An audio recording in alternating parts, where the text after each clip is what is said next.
വിളക്കിൻ നടുവിൽ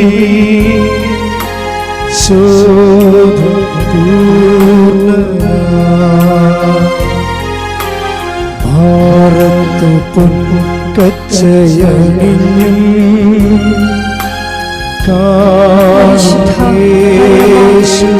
കാരുണ്യത്തിന് നീരവും ആരാധനയും സ്തുതിയും പുകഴ്ചയും ഉണ്ടായിരിക്കട്ടെ.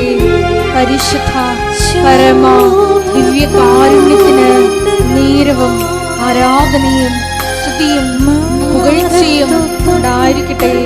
പരിശുദ്ധ പരമ ദിവ്യ കാരുണ്യത്തിന് നീരവും ആരാധനയും സ്തുതിയും പുകഴ്ചയും ഉണ്ടായിരിക്കട്ടെ.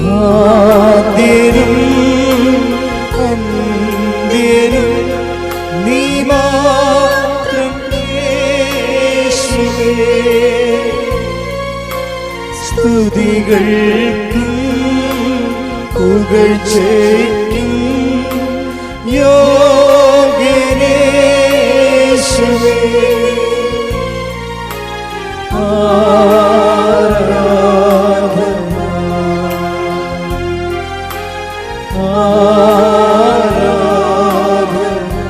കൈകളെ ഈശോയിലേക്ക് നീട്ടിപ്പിടിച്ചൊരുപാട്.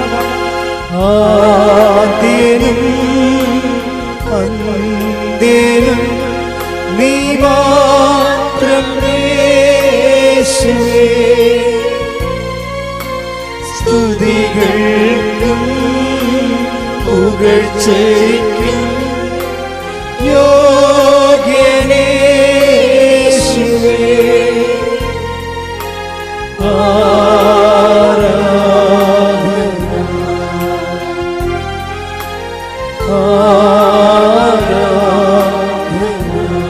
സ്തുതിക്കട്ടെ. ഹല്ലേലൂയ ഹല്ലേലൂയ ഹല്ലേലൂയ.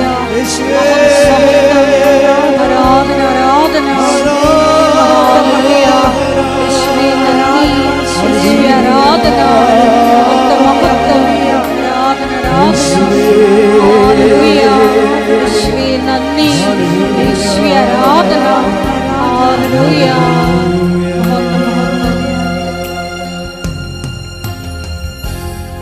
പരിശുദ്ധ പരമദിവ്യകാരുണ്യത്തിന് നീരവും ആരാധനയും സ്തുതിയും പുകഴ്ചയും ഉണ്ടായിരിക്കട്ടെ. പരിശുദ്ധ പരമദിവ്യകാരുണ്യത്തിന് നീരവും ആരാധനയും സ്തുതിയും പുകഴ്ചയും ഉണ്ടായിരിക്കട്ടെ. പരിശുദ്ധ പരമദിവ്യകാരുണ്യത്തിന് നീരവും ആരാധനയും സ്തുതിയും പുകഴ്ചയും ഉണ്ടായിരിക്കട്ടെ. കൃപാസനം പ്രത്യക്ഷീകരണ മധ്യസ്ഥ പ്രാർത്ഥന വിശ്വാസത്തോടെ ഏറ്റുചൊല്ലാം.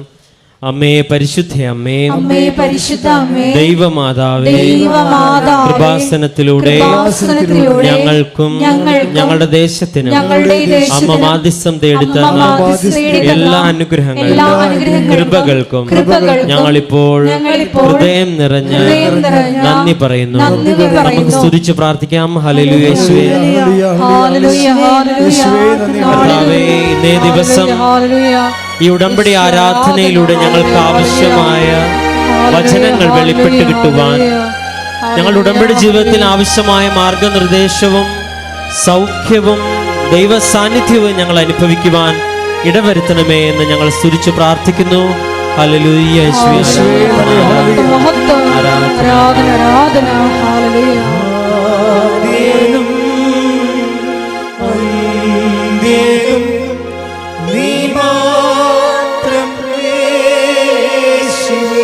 ദൈവസ്നേഹത്തോടെ ഉച്ചത്തിൽ പാടാം. സ്തുതികൾക്കും പുകഴ്ചയ്ക്കും യോഗ്യനേശുവേ.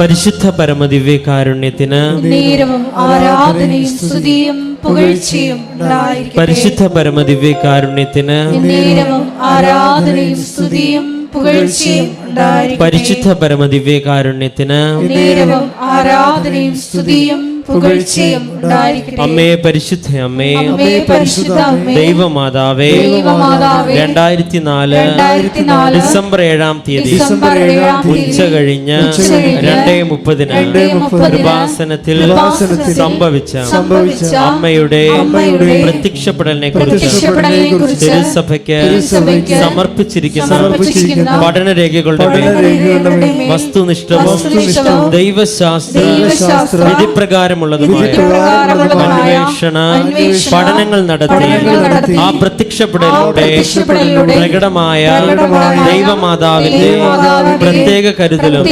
സംരക്ഷണവും വെളിപ്പെടുത്തുന്ന പീഡിതരുടെ ആശ്വാസവും പ്രവാചകന്മാരുടെ രാജ്ഞിയും വാഗ്ദാനത്തിന്റെ പേടകവും പ്രപഞ്ച പ്രകൃതിയുടെ മാതാവുമായ പരിശുദ്ധ അമ്മയുടെ ഭക്തി തിരുസഭയിൽ കൂടുതൽ പ്രചരിച്ച് ജീവിതത്തിന്റെ ദുരിത അവസ്ഥകളിൽ അകപ്പെട്ട് കഴിയുന്ന അനേകായിരം മക്കൾക്ക് ദൈവത്തിന്റെ സാന്നിധ്യവും സന്ധിപ്പും കൂടുതൽ അനുഭവിക്കുകയും ആത്മീയ വിശുദ്ധിയും ദൈവശക്തിയും കൈവരിക്കുവാൻ ഞങ്ങളുടെ കുടുംബങ്ങളെ ഇടയാക്കണമേ. നമുക്ക് സ്തുതിച്ച് പ്രാർത്ഥിക്കാം. ഹല്ലേലൂയ. യേശുവേ ആരാധന. കർത്താവേ, ഉടമ്പടിയെടുത്ത് ജീവിക്കുന്ന ലക്ഷക്കണക്കിന് വരുന്ന ഉടമ്പടി പ്രാർത്ഥിക്കുന്ന നിയോഗങ്ങൾ വെച്ച് പ്രാർത്ഥിക്കുന്ന എല്ലാ വ്യക്തികളെയും സമർപ്പിച്ച് പ്രാർത്ഥിക്കുന്നു. കർത്താവേ, പരിശുദ്ധ അമ്മയുടെ പ്രത്യക്ഷീകരണത്തിന്റെ വലിയ അനുഭവം ഓരോ ഉടമ്പടി ആരാധന വെളിപ്പെടുവാൻ ഇടവരുത്തണമെന്ന് പ്രാർത്ഥിച്ചുകൊണ്ട് നമുക്ക് കൈകൾ ഉയർത്തി ഗായക സംഘത്തോടൊപ്പം പാടാം.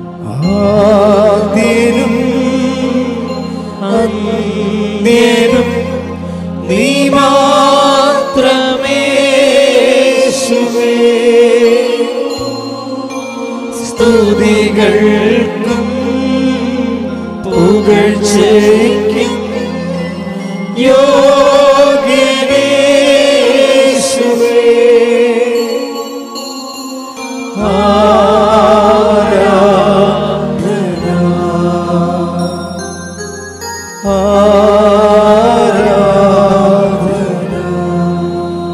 പരിശുദ്ധ പരമദിവ്യകാരുണ്യത്തിന് നേരവും ആരാധനയും സ്തുതിയും പുകഴ്ചയും ഉണ്ടായിരിക്കട്ടെ. പരിശുദ്ധ പരമദിവ്യകാരുണ്യത്തിന് നേരവും ആരാധനയും സ്തുതിയും പുകഴ്ചയും ഉണ്ടായിരിക്കട്ടെ. പരിശുദ്ധ പരമദിവ്യകാരുണ്യത്തിന് നേരവും ആരാധനയും സ്തുതിയും പുകഴ്ചയും ഉണ്ടായിരിക്കട്ടെ. അമ്മേ പരിശുദ്ധ അമ്മേ, അമ്മേ പരിശുദ്ധ അമ്മേ, ഭൂസ്വർലോകങ്ങളുടെ രാജ്ഞിയായ അങ്ങേക്ക് ഭൗമസംരക്ഷണത്തിനായി പ്രപഞ്ച പ്രകൃതിയെ തിരുസഭ പ്രതിഷ്ഠിക്കുവാൻ ഈ പ്രത്യക്ഷീകരണം വഴി ഇടയാക്കണമേ.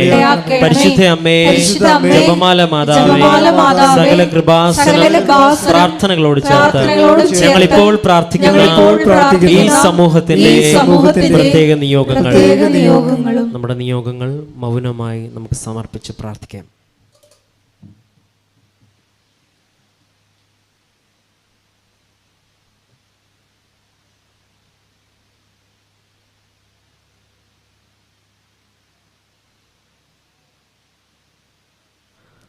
അമ്മയുടെ പ്രത്യക്ഷീകരണത്തിന്റെ ഈ അനുഗ്രഹവേളയിൽ ഞങ്ങൾക്ക് സാധിച്ചു തരുവാൻ കനിയണമേ. ആമേൻ.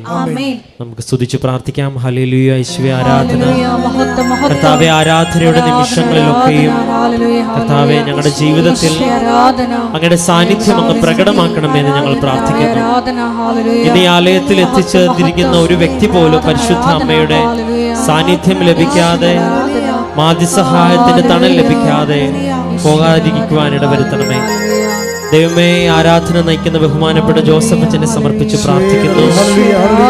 ഓൺലൈനിലും ഓഫ്ലൈനിലും ഒക്കെ ആരാധനയിൽ പങ്കെടുക്കുന്നവരെ സമർപ്പിക്കുന്നു.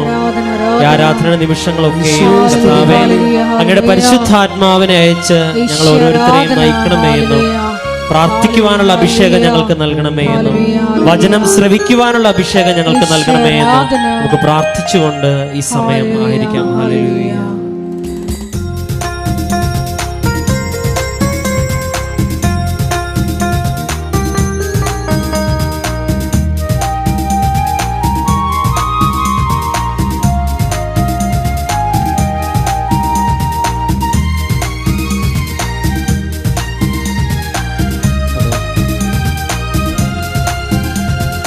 ആരാധിക്കാം, നമുക്ക് ആരാധിക്കാം, മാലാഖമാരൊന്നിച്ചാരാധിക്കാം. ആരാധിക്കാം, നമുക്ക് ആരാധിക്കാം, മാലാഖമാരോടൊച്ചാരാധിക്കാം. ആരാധിക്കാം, നമുക്ക് ആരാധിക്കാം, ആത്മാവിൻ ശക്തിയോടെ ആരാധിക്കാം. ആരാധിക്കാം, നമുക്ക് ആരാധിക്കാം, ആത്മാവിൻ ശക്തിയോട് ആരാധിക്കാം. ദാനിയേലോ സിംഹക്കുഴിയിൽ ആരാധിച്ചപ്പോൾ, അപ്പോസ്തലർ ജയിലുകളിൽ ആരാധിച്ചപ്പോൾ, ദാനിയേലോ സിംഹക്കുഴിയിൽ ആരാധിച്ചപ്പോൾ, അപ്പോസ്തലർ ജയിലുകളിൽ ആരാധിച്ചപ്പോൾ, ദൈവജനം രക്തം ചിന്തി ആരാധിച്ചപ്പോൾ, കഷ്ടതയിൽ ഞങ്ങളങ്ങേ ആരാധിക്കുന്നു.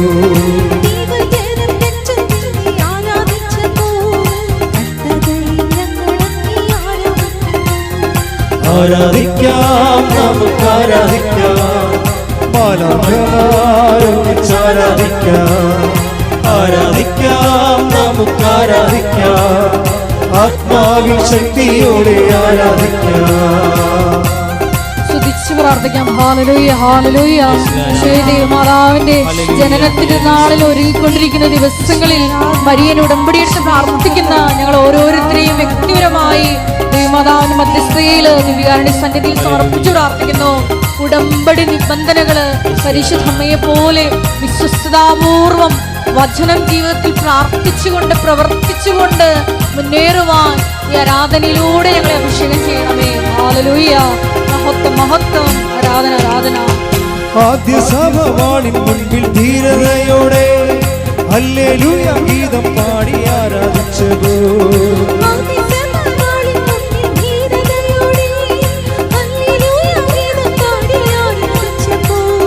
യേശുവിനായി ഈ ലോകത്തിൽ മരണം വന്നാലും ഹല്ലേലൂയ ഗീതം പാടി ആരാധിക്കുമേ.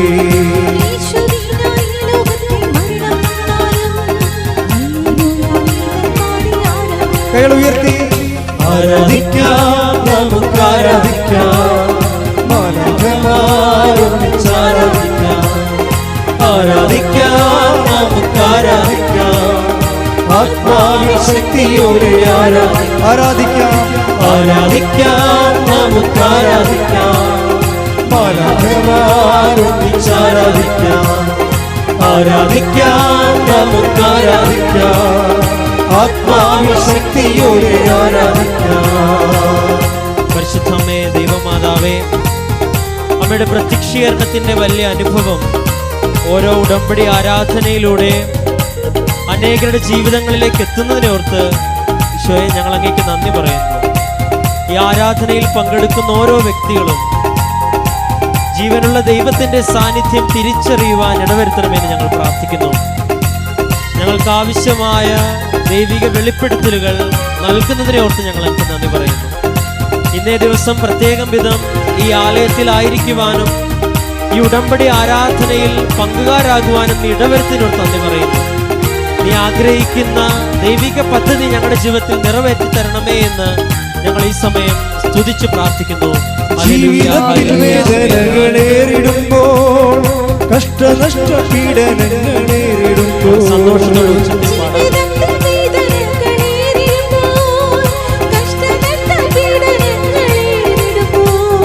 പീഡിതർക്കായി രാജ്യം നൽകും സ്വർഗനാഥനെ നന്ദി ചൊല്ലി ആരാധിക്കുമേ.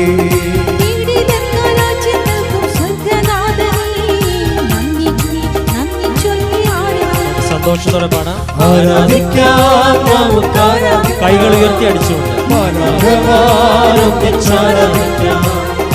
ആരാധിക്കാം, നമുക്ക് ആരാധിക്കാം, ആത്മാവിൻ ശക്തിയോടെ ആരാധിക്കാം. ആരാധിക്കാം, നമുക്ക് ആരാധിക്കാം, മാലാഖമാരൊന്നിച്ചാരാധിക്കാം.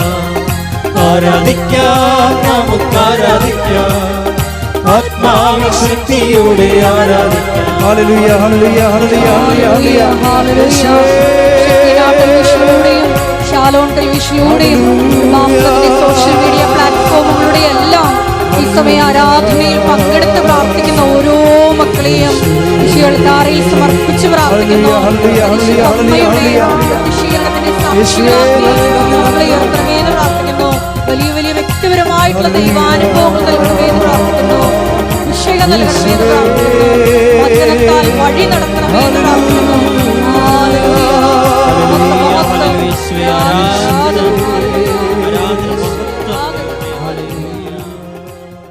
പരിശുദ്ധ പരമദിവ്യകാരുണ്യത്തിന്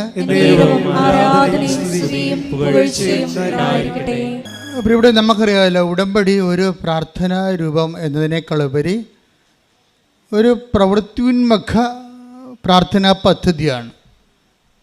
എന്താണ് ഉടമ്പടി? ഒരു പ്രവൃത്തിയുന്മുഖ പ്രാർത്ഥനാ പദ്ധതി. അപ്പോൾ ഇതൊരു പ്രാർത്ഥനാ പദ്ധതിയാണ്, അല്ലെങ്കിൽ ഒരു പ്രവൃത്തിയുന്മുഖ പ്രാർത്ഥനയാണ്.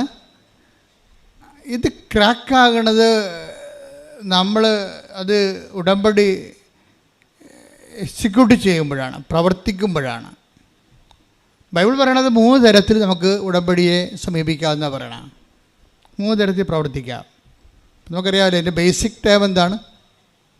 ഉടമ്പടിയെ അവൻ പറയണത് പോലെ ചെയ്യുക. അതാണ് മാതാവിൻ്റെ മധ്യസ്ഥത്തിൽ ഈശോ പറയണത് പോലെ ജീവിക്കുക, ചെയ്യുകയാണ് ഉടമ്പടി. ഇനി ഈശോ പറയണ പോലെ ഈ യോഹന്നാൻ 2:5 അത് വചനം ഒന്നിന് വായിച്ചേ. അവൻ്റെ അമ്മ പരിചാരകരോട് പറഞ്ഞു, അവൻ നിങ്ങളോട് പറയുന്നത് ചെയ്യുവിൻ.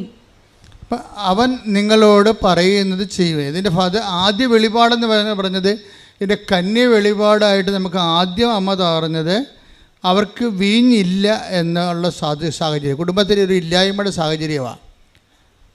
ഉടമ്പടി കുടുംബത്തിൻ്റെ ഇല്ലായ്മ പരിഹരിക്കുന്ന, എന്ത് തരത്തിലുള്ള ഇല്ലായ്മയായാലും അത് പരിഹരിക്കുന്ന ഒരു പദ്ധതിയാണ്. കുടുംബത്തിൻ്റെ ഇല്ലായ്മ പരിഹരിക്കുന്ന പദ്ധതിയാണ് ഉടമ്പടി. അപ്പോൾ ആ കുടുംബത്തിൽ ചെന്നപ്പോൾ അവിടുത്തെ പ്രശ്നം, അവരെ ഒരു അപമാനകരമായ പ്രശ്നം അനുഭവിക്കാൻ പോയിരുന്നു. നാട്ടുകാരവരെ ക്ഷണിച്ച് വരുത്തിയവരെ അപമാനിച്ച് വരേണ്ട ഒരു അവസ്ഥ വന്ന് വീഞ്ഞ് തീർന്നു പോയി. അപ്പം അങ്ങനെ ഒരു മാനസിക പ്രയാസമുണ്ട്.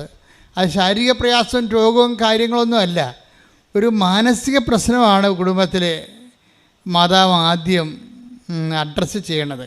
അപ്പോൾ നിങ്ങൾ മാനസിക പ്രശ്നം എന്ന് പറയുമ്പോൾ ഭ്രാന്തല്ലേ മനസ്സിലുണ്ടാകുന്ന പ്രശ്നം. ഇപ്പോൾ ഒരു പരാജയം വന്നാൽ നമുക്ക് വിഷമം ഉണ്ടാകത്തില്ലേ? പരീക്ഷയ്ക്ക് തോറ്റാൽ നമുക്കൊരു പ്രശ്നം ഉണ്ടാകും. പരീക്ഷയ്ക്ക് തോറ്റാൽ എന്ത് പ്രയാസമാണ് നമുക്കുണ്ടാകണത്? പരീക്ഷയ്ക്ക് തോറ്റെന്നുള്ളത് പ്രയാസം, അത് നമ്മുടെ സ്വകാര്യമാണ്, അത് നമുക്ക് തന്നെ സഹിച്ച് തീർക്കാം. ഇതില്ല, ആൾക്കാർ നമ്മളോട് ചോദിക്കത്തില്ലേ, ജയിച്ചില്ല എന്ന് ചോദിക്കത്തില്ലേ? അപ്പം സമൂഹം അടിച്ചേൽപ്പിക്കണ ഒരു മാനസികാഘാതമുണ്ട്. നാട്ടുകാരെന്ത് പറയുമെന്ന് പറയണില്ല, നാട്ടുകാരെന്ത് പറയും? അപ്പം നമ്മളവർക്ക് നാട്ടുകാരെ വായൊക്കെ പുറത്താൻ പറ്റുക? അതൊക്കെ തിരക്കിയിട്ട് വല്ല കാര്യം ഉണ്ടെന്ന് വെച്ച് കഴിഞ്ഞാൽ കാര്യം ഉണ്ടെന്നാണ് പറയണത്, മാതാവ് പറയണത്. നാട്ടുകാർ നിങ്ങളെക്കുറിച്ച് എന്തെങ്കിലും പറഞ്ഞാൽ നിങ്ങളുടെ ഈ ആൾക്കാരെന്താ നാട് വിട്ടു പോയെന്ന് പറയണത്? ആ നാട്ടിൽ ജീവിക്കാൻ പറ്റാത്ത സാഹചര്യം വരുമ്പോൾ അവർ അഡ്രസ്സ് പോകും. മനുഷ്യന് ഏറ്റവും പ്രധാനപ്പെട്ടതാണ് അതിൻ്റെ അഡ്രസ്സെന്ന് പറയണത്. നമ്മുടെ നാട്ടിൽ ജീവിക്കാൻ പറ്റാത്ത നമ്മുടെ ഫെയിം പോയാൽ നമ്മളെക്കുറിച്ച് വിലയില്ലേ, വിലയും നിലയും എന്നൊക്കെ പറയത്തില്ലേ? ആൾക്കാർ ഇതിനു വേണ്ടിയല്ലേ ജീവിക്കണത്, ഇവർ വിലയും നിലയൊക്കെ. അപ്പോൾ എന്തിനാണ് വിലയും നിലയും ഒക്കെ ആൾക്കാർ ഉണ്ടാക്കണത്? അത് ആണ് നമ്മുടെ ഒരു ഭൗതിക സാഹചര്യമാണത്. നമ്മൾ മനുഷ്യരായ മാത്രം പോരാ, നമുക്കൊരു വിലയുണ്ടാകണം, പിന്നെന്താണ്, ഒരു നിലയുണ്ടാകണം. അപ്പോൾ ഇവിടെ വിലയും നിലയും പോകാൻ പോണ അവസ്ഥയാണ്. നാട്ടുകാരവരെ ഈ കനായിലെ കുടുംബത്തിൽ വീഞ്ഞു തീർന്നു പോകുമ്പോൾ അവിടെ വില പോകുന്നു, അവിടെ നില പോകുന്നു. പക്ഷേ നിൻ്റെ വിലയും നിലയും പോയാൽ അത് മനസ്സിലാക്കുന്നത് ആരായിരിക്കും? അമ്മയായിരിക്കും. അതാണ് ഉടമ്പടി. ഉടമ്പടി നിൻ്റെ നഷ്ടപ്പെട്ടു പോയ വിലയും നിലയും പരിശുദ്ധ അമ്മയിലൂടെ ദൈവം നിനക്ക് തിരിച്ചു തരാൻ പോകുന്നു. കൈയടിച്ച് ശ്രദ്ധിക്കട്ടെ.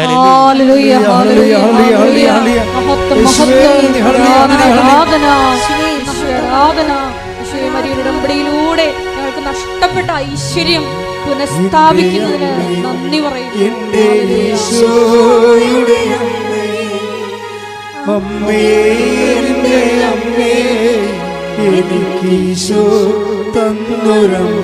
ഒരുമിച്ച് പാടുക.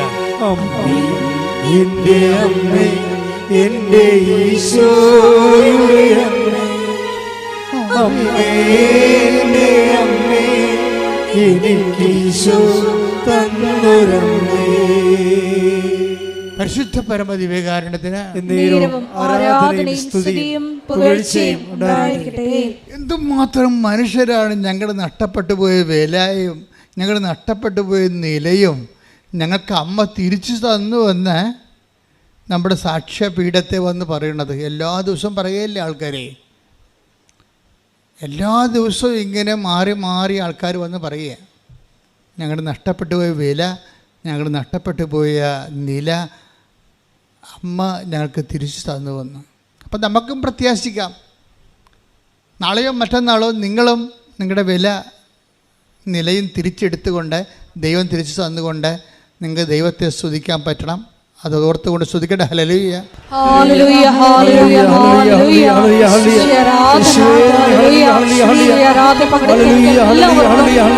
സാക്ഷ്യം പറയാനിടയാക്കണമെന്ന് പ്രാർത്ഥിക്കുന്നു.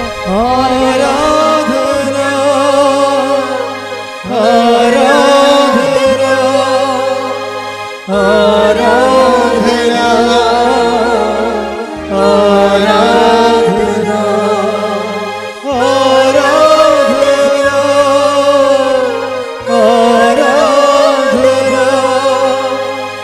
ആരാധന, ആരാധന. അപ്പോൾ നഷ്ടപ്പെട്ടതോ നഷ്ടപ്പെടാൻ പോകുന്നതോ, അപ്പോൾ നഷ്ടപ്പെടാൻ പോകും നമ്മുടെ ഭാവി നമുക്ക് ഒരു എന്തെങ്കിലും തരത്തിലുള്ള ഒരു ആഘാതം വരാൻ പോകുന്നുണ്ടെങ്കിൽ ദൈവത്തിന് എപ്പോഴും നമ്മുടെ ഭാവിയെ ഇങ്ങനെ സുരക്ഷിതമാക്കണ കാണാം. നിൻ്റെ ഭാവി വർത്തമാനം മാത്രമല്ല, നിൻ്റെ ഭാവിയെ ദൈവം സുരക്ഷിതമാക്കും. ആ വീട്ടിലൊരു ദുരന്തം, അല്ലെങ്കിൽ അമ്മ തന്നെ ഇവിടെ പ്രത്യക്ഷപ്പെട്ടപ്പോൾ എന്താ പറഞ്ഞത്? ദുരന്തം ഉണ്ടാകാൻ പോകുന്നു എന്നാണ്. അപ്പോൾ ഭാവിയിൽ സംഭവിക്കാൻ പോണ കാര്യങ്ങളാണ്. അത് വ്യക്തിയായാലും ശരി, രാജ്യമായാലും ശരി, ഇനി ഭൂലോകം ആസകരമായാലും ശരി, വരാൻ പോകുന്ന ദുരന്തത്തെ പ്രതിരോധിക്കാൻ കൂടി ദൈവം അമ്മയ്ക്ക് ഉത്തരവാദിത്തം കൊടുത്തിട്ടുണ്ട്. അതുകൊണ്ട് നാളെ നിനക്കുണ്ടാകാൻ പോകുന്ന ദുരന്തങ്ങളെ, ദുഃഖങ്ങളെ അമ്മ ഇന്ന് പരിഹരിക്കുന്നതിൻ്റെ പേരാണ് ഉടമ്പടി. സ്തുതിക്കട്ടെ. ഹല്ലേലൂയ, ഹല്ലേലൂയ, ഹല്ലേലൂയ, ഹല്ലേലൂയ, ഹല്ലേലൂയ. ഉടമ്പടി പ്രാർത്ഥനയിൽ അമ്മ ഉടനടി പരിഹാരമേകും. ഉടമ്പടി പ്രാർത്ഥനയിൽ അമ്മ ഉടനടി പരിഹാരമേകും. അവൻ പറയുന്നതും ചെയ്തിടും. ജീവിതം ധന്യമാക്കി അവൻ പറയുന്നതും ചെയ്തിടും. ജീവിതം ധന്യമാക്കി. അതാണ് ഉടമ്പടിയുടെ ഒരു മർമ്മം എന്ന് പറഞ്ഞാൽ. അതാണ് എന്താണ്? അവൻ പറയുന്നത് പോലെ സ്വരത്തിൽ പറഞ്ഞേ ചെയ്യുവിൻ. ഇത് പുതിയ തലമുറയ്ക്ക് എന്നാ പറ്റി? പണ്ടൊക്കെ ആൾക്കാർ എന്തൊരു ഇടിമുഴക്കം പോലെ ആയിരിക്കും പറയണത്. ഞാൻ ചോദിക്കുന്നതൊക്കെ മറുപടി പറയായിരുന്നു. ഇപ്പോഴത്തെ ആൾക്കാർ ഞാൻ ചോദിക്കുന്ന ഉടമ്പടിയെക്കുറിച്ചുള്ള സാക്ഷരത നിങ്ങൾക്ക് കുറവാണ്. രണ്ട് കാര്യങ്ങൾ നിങ്ങൾ ചെയ്യണം. ഒന്ന്, പഴയ അച്ഛൻ്റെ ടോക്കുകളെല്ലാം കേൾക്കണം. കാര്യം ഉടമ്പടിയുടെ ബേസിക് റെവലേഷൻസ് എല്ലാം പഴയ ധ്യാനത്തിലാണ് കിടക്കുന്നത്. ഇതിപ്പോഴുള്ള എല്ലാം അപ്ഡേഷൻസ് അല്ലേ? ബേസിക് കഴിഞ്ഞിട്ട് പിന്നീടുള്ള അപ്ഡേഷൻസാണ് ഇപ്പോൾ വരണത്. ഇപ്പോഴുള്ള അപ്ഡേഷൻസിൻ്റെ ഗുണമെന്ന് പറയുന്നത് മേജർ പ്രോബ്ലംസ് ക്രാക്ക് ചെയ്യാൻ ഇപ്പോഴത്തെ പ്രിൻസിപ്പിൾസാണ് നല്ലത്. പക്ഷേ ബേസിക് പ്രോബ്ലംസ് ക്രാക്ക് ചെയ്യുന്നതിന് പഴയത് കേൾക്കണം, പഴയ ഉടമ്പടി കേൾക്കണം. അതിനകത്ത് ഓരോ വിഷയങ്ങളെക്കുറിച്ചും അത് വെളിപാടിൻ്റെ ആദ്യകാലമായത് കാരണം ഭയങ്കര പവർഫുള്ളായിരുന്നു ആ കാലങ്ങളിൽ. ഇന്ന് ആൾക്കാർ അതെല്ലാം അനുഷ്ഠിച്ച് അനുഭവം പ്രാപിച്ചെല്ലാം ആവേശിച്ചവരെ സാക്ഷ്യം പറയുന്നൊരു കാലമാണ്. അപ്പം നിങ്ങൾ പഴയതും പുതിയതും കേൾക്കണം. അപ്പോൾ മാത്രമേ നിങ്ങൾക്ക് ഇതിൻ്റെ അത് കാര്യം എപ്പോഴും ഇപ്പോൾ പുതിയൊരു കാര്യം ഇപ്പം ഞാൻ നിങ്ങളോട് പറയാം. ഇപ്പം നമുക്ക് ഇപ്പം അവൻ പറയണ പോലെ ചെയ്യുകയാണ് ഉടമ്പടി, അല്ലേ? നമുക്ക് 3 തരത്തിൽ ചെയ്യാവുന്നതാണ്. രാവിലെ അമ്മ പറഞ്ഞത് ഈ ഉടമ്പടി ധ്യാനത്തിൻ്റെ ഒരു പ്രശ്നം. ഇന്നലെ രാത്രി വരെ എൻ്റെ അലച്ചിലാണ്. അടുത്ത പ്രാവശ്യം എന്തായിരിക്കും അമ്മ പറയണത്. ഞാനെപ്പോഴും ജപമാല ചൊല്ലുമ്പോഴും വെറുതെ ഇരിക്കുമ്പോഴൊക്കെ ഉടമ്പടി ധ്യാനത്തെക്കുറിച്ചായിരിക്കും ചിന്തിക്കുന്നത്, പ്രാർത്ഥിക്കണതും ആലോചിക്കണതും. കുർബാന അർപ്പിക്കുമ്പോഴും എൻ്റെ മനസ്സിൽ ഉടമ്പടി ധ്യാനം ഉണ്ടാവും. കുർബാന അർപ്പിക്കുമ്പോഴും അവിടെ അച്ഛന്മാർ കുർബാന ചൊല്ലിക്കണമെങ്കിൽ ഞാൻ കുർബാന കൂടുമ്പോഴും എൻ്റെ മനസ്സിൽ ഞാൻ അപ്പ ഇപ്പം ക്രിസ്തുവിലൂടെ എന്നൊക്കെ പറഞ്ഞപ്പോൾ ഇന്ന് ഞാൻ പറഞ്ഞു അപ്പ അപ്പം ഈ കുർബാനയുടെ ഏറ്റവും ബെസ്റ്റ് ടൈമിലൊന്നാണ് ദൈവമേ ക്രിസ്തുവിൽ തന്നെ അങ്ങേക്ക് എന്ന് പറഞ്ഞ് കുർബാന പിതാവായ ദൈവത്തെ അർപ്പിക്കുന്ന സമയത്ത് അപ്പായെ വിളിച്ച് പ്രാർത്ഥിക്കാനാണ് സഭ പറയണത്. അപ്പായെ വിളിച്ച് സഭ പ്രാർത്ഥിക്കണം അപ്പോഴാണ്. അതിനുശേഷമാണ് പിന്നീട് സ്വർഗസ്ഥനായ പിതാവേ എന്ന് സഭ പ്രാർത്ഥിക്കുന്നത്. മനോഹരമായൊരു സമയമാണത്, ഒരു വല്ലാത്ത സമയം. ഇപ്പം അപ്പായുടെയൊക്കെ ക്രിസ്തുവിനെ സഭയ്ക്ക് കാഴ്ചവെക്കാനുള്ള ഏറ്റവും വലിയ കാഴ്ച, അതിനേക്കാൾ വലിയൊരു കാഴ്ച ഇനി ഒരു കാലത്തും സഭയ്ക്ക് അപ്പായ്ക്ക് കൊടുക്കാനുണ്ടാകത്തില്ല. എന്താണ്? അപ്പത്തിൻ്റെ വീഞ്ഞിൻ്റെയും രൂപത്തിൽ സാന്നിധ്യം നൽകുന്ന ക്രിസ്തുവിനെ തന്നെ താങ്ക്സ് ഗിവിംഗ് ആയിട്ട്, യുക്രിസ്റ്റായിട്ട്, നന്ദിയായിട്ട്, സ്വത്രബലിയായിട്ട് അപ്പായ്ക്ക് സമർപ്പിക്കാം. അയ്യോ, അതിനുശേഷമാണ് സഭ അപ്പായുടെ പ്രാർത്ഥന പ്രാർത്ഥിക്കുന്നത്. സ്വർഗസ്ഥനായ ഞങ്ങളുടെ പിതാവേ, കുർബാനയുടെ ആവശ്യങ്ങൾ നമ്മൾ അറിയണമെങ്കിൽ എപ്പോഴും കുർബാനയെക്കുറിച്ച് നമ്മൾ ധ്യാനിച്ചുകൊണ്ടിരിക്കും. അത്രയ്ക്ക് മനോഹരം തന്നെയല്ല, അത്രയ്ക്ക് ഈടുള്ള അഭിഷേകം. എല്ലാ പ്രാർത്ഥനയ്ക്കും അഭിഷേകം ഉണ്ടെങ്കിലും കുർബാനയുടെ അഭിഷേകം എന്ന് പറയുന്നത് നമുക്ക് അതിന് ദൈവം ഇനി ഒരിക്കലും കുർബാനയ്ക്ക് പകരം വേറെ ഒന്നും ചെയ്യത്തില്ല. അത്രയ്ക്ക് എല്ലാ മേഖലകളിലും അത് അഭിഷേകമാണ്. അതിൻ്റെ അന്തസത്ത പണ്ട് ഞങ്ങൾക്ക് അറിയത്തില്ലായിരുന്നു. ലത്തിയിലായാലും കുർബാന അർപ്പിച്ചുകൊണ്ടിരുന്നത്. എൻ്റെ കുഞ്ഞുനാളിലൊക്കെ പള്ളിയിൽ പോകുമ്പോൾ ഞാൻ 4ാം ക്ലാസ്സിലൊക്കെ ചെല്ലുമ്പോൾ ലത്തീം കുർബാന അച്ഛൻ അങ്ങോട്ട് തിരിഞ്ഞാണ് അർപ്പിച്ചുകൊണ്ടിരുന്നത്. അപ്പോൾ അതിനുശേഷം വത്തിക്കാൻ സുനഹദോസ് കൂടി പിതാക്കന്മാരിലൂടെ പരിശുദ്ധാത്മാവ് ജനങ്ങൾക്ക് തിരിഞ്ഞ് കുർബാന അർപ്പിക്കാൻ പറഞ്ഞു. അത് മലയാളത്തിൽ ചെല്ലാൻ പറഞ്ഞ്. അപ്പോഴാണ് ഇടിമുഴക്കം ഉണ്ടായത്. മലയാളത്തിൽ ചൊല്ലിയപ്പോഴെല്ലാവർക്കും മനസ്സിലായി എന്താണ് നടക്കുന്നത് അൽത്താരയിൽ, എന്താണ് അവർ പാടുന്നത്. കർത്താവെ കനിയണമെന്ന് പറയുമ്പോൾ നമ്മുടെ ഉള്ളിലെ കർത്താവിൻ്റെ കനിവിങ്ങനെ നിറവായി വരും. അതിൻ്റെ കാരണം വെച്ച് കഴിഞ്ഞാൽ ആ പ്രാർത്ഥന വരുന്ന ഒരു സ്രോതസ്സുണ്ട്. അതായത് ഒരു ഗ്രാമത്തെ അല്ലെങ്കിൽ ഒരു പട്ടണത്തെ ശത്രുക്കൾ വളഞ്ഞ് അതിനെ ആക്രമിച്ച് അതിനെ കീഴ്പ്പെടുത്താൻ വേണ്ടി വരുമ്പോൾ ആ പട്ടണത്തിൻ്റെ രാജാവ് പടയാളികളുടെ കൂടെ ഇവരെ എതിർക്കാൻ വേണ്ടി പോകും. അവരെ പുറകെ നടന്ന് ആക്രമിച്ച് കീഴ്പ്പെടുത്തി അവരുടെ രാജ്യം കൊള്ളയടിച്ച് അവിടുന്ന് രത്നങ്ങളും സ്വർണങ്ങളുമായിട്ട് രാജാവ് തിരിച്ചു വരുന്ന ഒരു റോമൻ ഒരു ചരിത്രത്തിൻ്റെ പിന്നിലുണ്ട്. അപ്പം ജനങ്ങൾ പറയും എന്താണ്, രാജാവ് സ്വർണവും രത്നവുമായിട്ട് നമ്മളെ കൊല്ലാമെന്ന ശത്രുക്കളെ നമ്മൾ കീഴടക്കി കഴിഞ്ഞിട്ട് അവരുടെ പണ്ടം നമ്മൾ കൊള്ളയടിച്ച് കഴിഞ്ഞിട്ട് ആ കൊള്ള വസ്തുക്കളുമായിട്ട് തിരിച്ചു വരുന്ന ഒരു ഓരവുണ്ട്. അതാണ് അത് യഹൂദൻ്റെ ജീവിതത്തിൽ അതുണ്ട്. യഹൂദൻ പറയും കൊള്ള വസ്തുക്കൾ പങ്കിടുന്നവരെ പോലെ ഞങ്ങൾ ആഹ്ലാദിച്ചെന്ന്. അപ്പോൾ നമ്മളോർക്കും കൊള്ള വസ്തുക്കൾ കാണുമ്പോൾ കണ്ടവൻ്റെ മുതൽ കൈയേറിയതിന് ആഹ്ലാദം ഉണ്ടാവുക. യഹൂദിന് ആഹ്ലാദം ഉണ്ടാവും. കാര്യം എന്താണ്?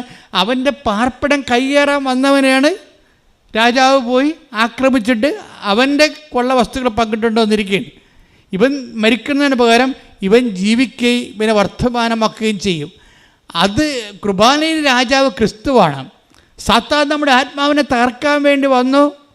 അതിന് ക്രിസ്തു അവനോട് പടപൊരുതി അവൻ്റെ രക്തത്താൽ നമ്മളെ വീണ്ടെടുത്ത് ക്രിസ്തു നമുക്ക് പകരം വില കൊടുത്തുകൊണ്ട് ക്രിസ്തുവിൻ്റെ ആ വില കൊടുപ്പിലും ആ ത്യാഗോജ്വലമായ ബലിയർപ്പണത്തിലും അപ്പം പ്രസാദിച്ചുകൊണ്ട്, അപ്പം ക്രിസ്തുവിനെ പ്രസാദിച്ചുകൊണ്ട് കൃപ നൽകുമ്പോൾ ആ കൃപയുമായി രാജാവ് എഴുന്നള്ളി വരികയാണ് കുർബാനയിലേക്ക്.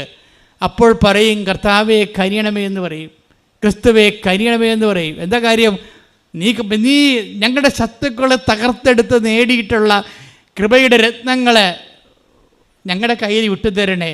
പണ്ട് രാജാക്കന്മാർ ചെയ്തുകൊണ്ടിരുന്നതാണ്. അവർ തിരിച്ചു വരും, കൊള്ളയടിച്ച വസ്തുക്കളുമായിട്ട് തിരിച്ചു വരുമ്പോൾ ജനങ്ങളിങ്ങനെ തുണികൾ വിരിച്ചുകൊണ്ട് ആ രാജാവിനെ എതിരേറ്റുകൊണ്ട് കർത്താവ് കനിയണമെന്ന് പറയുമ്പോൾ രാജാവ് രത്നങ്ങൾ വാരിനെ ജനങ്ങളിലേക്ക് എറിഞ്ഞിട്ട് കൊടുക്കും. എന്തൊരു ആഹ്ലാദത്തോടും ആരവത്തോടു കൂടിയാണ് അവരത് പറയണത്. അത് ഭയങ്കരമായ ഒരു ചരിത്രപരമായ വികാരോജ്വലമായ നിമിഷങ്ങളാണ് സഭ കുർബാനയിലേക്ക് എടുത്തിരിക്കുന്നത്. അത് മനോഹരമാണ് ശരിക്കും പറഞ്ഞാൽ. അങ്ങനെ കുർബാനയുടെ ഓരോ ഭാഗങ്ങളും നമ്മൾ ചിന്തിച്ചാലോചിച്ച് പ്രാർത്ഥിച്ചാൽ ത്രില്ലടിക്കും നമുക്ക്. അപ്പോൾ കുർബാന ശ്രുതിക്കട്ടെ മക്കളെ, ശ്രുതിക്കട്ടെ. ഹല്ലേലൂയ,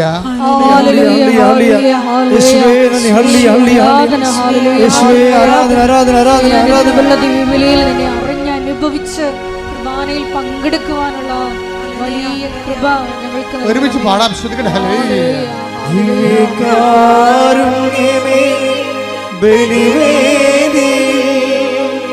ഞങ്ങൾക്കായി മുറിയും ശ്രുതി പാടുക എല്ലാവരും. ദിവ്യകാരുണ്യമേ ബലിവേദി, ഞങ്ങൾക്കായി മുറിയും അപ്പമാണു നീ. ജീവൻ സമൃദ്ധമായി ഉണ്ടാകുവാൻ നീ മുറിക്കപ്പെടുന്നു. ജീവൻ സമൃദ്ധമായി ഉണ്ടാകുവാൻ നീ മുറിക്കപ്പെടുന്നു. സ്വയമേ ശൂന്യമാകുന്നു. ഇതുപോലെ എല്ലാ ലിറ്റർജിക്കലായിട്ടുള്ള ആരാധനാക്രമ സംബന്ധമായ എല്ലാ വിഷയങ്ങളോടും നമുക്ക് സാങ്കേതിക ജ്ഞാനമല്ല വേണ്ടത്. നമുക്ക് വേണ്ടത് ബയോളജിക്കൽ റിലേഷനാണ്. ജൈവജ്ഞാനം വേണം. അതിൻ്റെ ഓരോ വിഷയങ്ങൾക്കും അതിൻ്റെ ജൈവപരതയുണ്ട്. അത് സ്പന്ദിക്കുന്നുണ്ട്. വികാരജ്വലമാണ് അതിൻ്റെ എല്ലാം. കുർബാനയൊക്കെ കർത്താവ് പാപത്തിൻ്റെ പരിഹാരമായിട്ട് ദൈവം കണ്ട നീതിയുടെ ഏറ്റവും വലിയ കാഴ്ചയാണ്. തന്നെ മുറിച്ച് കൊടുക്കേണ്ടി വന്നാൽ ആ അറ്റം വരെ പോയിക്കൊണ്ട് അത് ചെയ്തുകൊണ്ട് നിന്നെ സ്നേഹിക്കണം. ദൈവത്തിൻ്റെ സ്നേഹത്തിൻ്റെ ഹൃദയത്തിൻ്റെ സ്പന്ദനമാണ് കുർബാന. ശ്രുതിക്കട്ടെ. ഹല്ലേലൂയ, ഹല്ലേലൂയ, ഹല്ലേലൂയ, ഹല്ലേലൂയ, ഹല്ലേലൂയ. മഹത്വം, മഹത്വം. എന്നെ വീണ്ടെടുക്കുവാൻ ഏതറ്റം വരെ പോകുന്ന അവസാന താഴ് സമയം. നന്ദി പറയുന്നു. ശ്രുതിക്കട്ടെ. ഹല്ലേലൂയ, ഹല്ലേലൂയ. എല്ലാവരും ശ്രുതിക്കട്ടെ, ശക്തമായി ശ്രുതിക്കട്ടെ, ഇടിമുഴക്കം പോലെ ശ്രുതിക്കട്ടെ. കർത്താവിൻ്റെ സ്നേഹം, കർത്താവിൻ്റെ സ്നേഹം, കർത്താവിൻ്റെ സ്നേഹം എല്ലാവർക്കും മുഴുകട്ടെ. ശ്രുതിക്കട്ടെ. ഹല്ലേലൂയ, ആരാധന. ഹല്ലേലൂയ, ഹല്ലേലൂയ, ഹല്ലേലൂയ.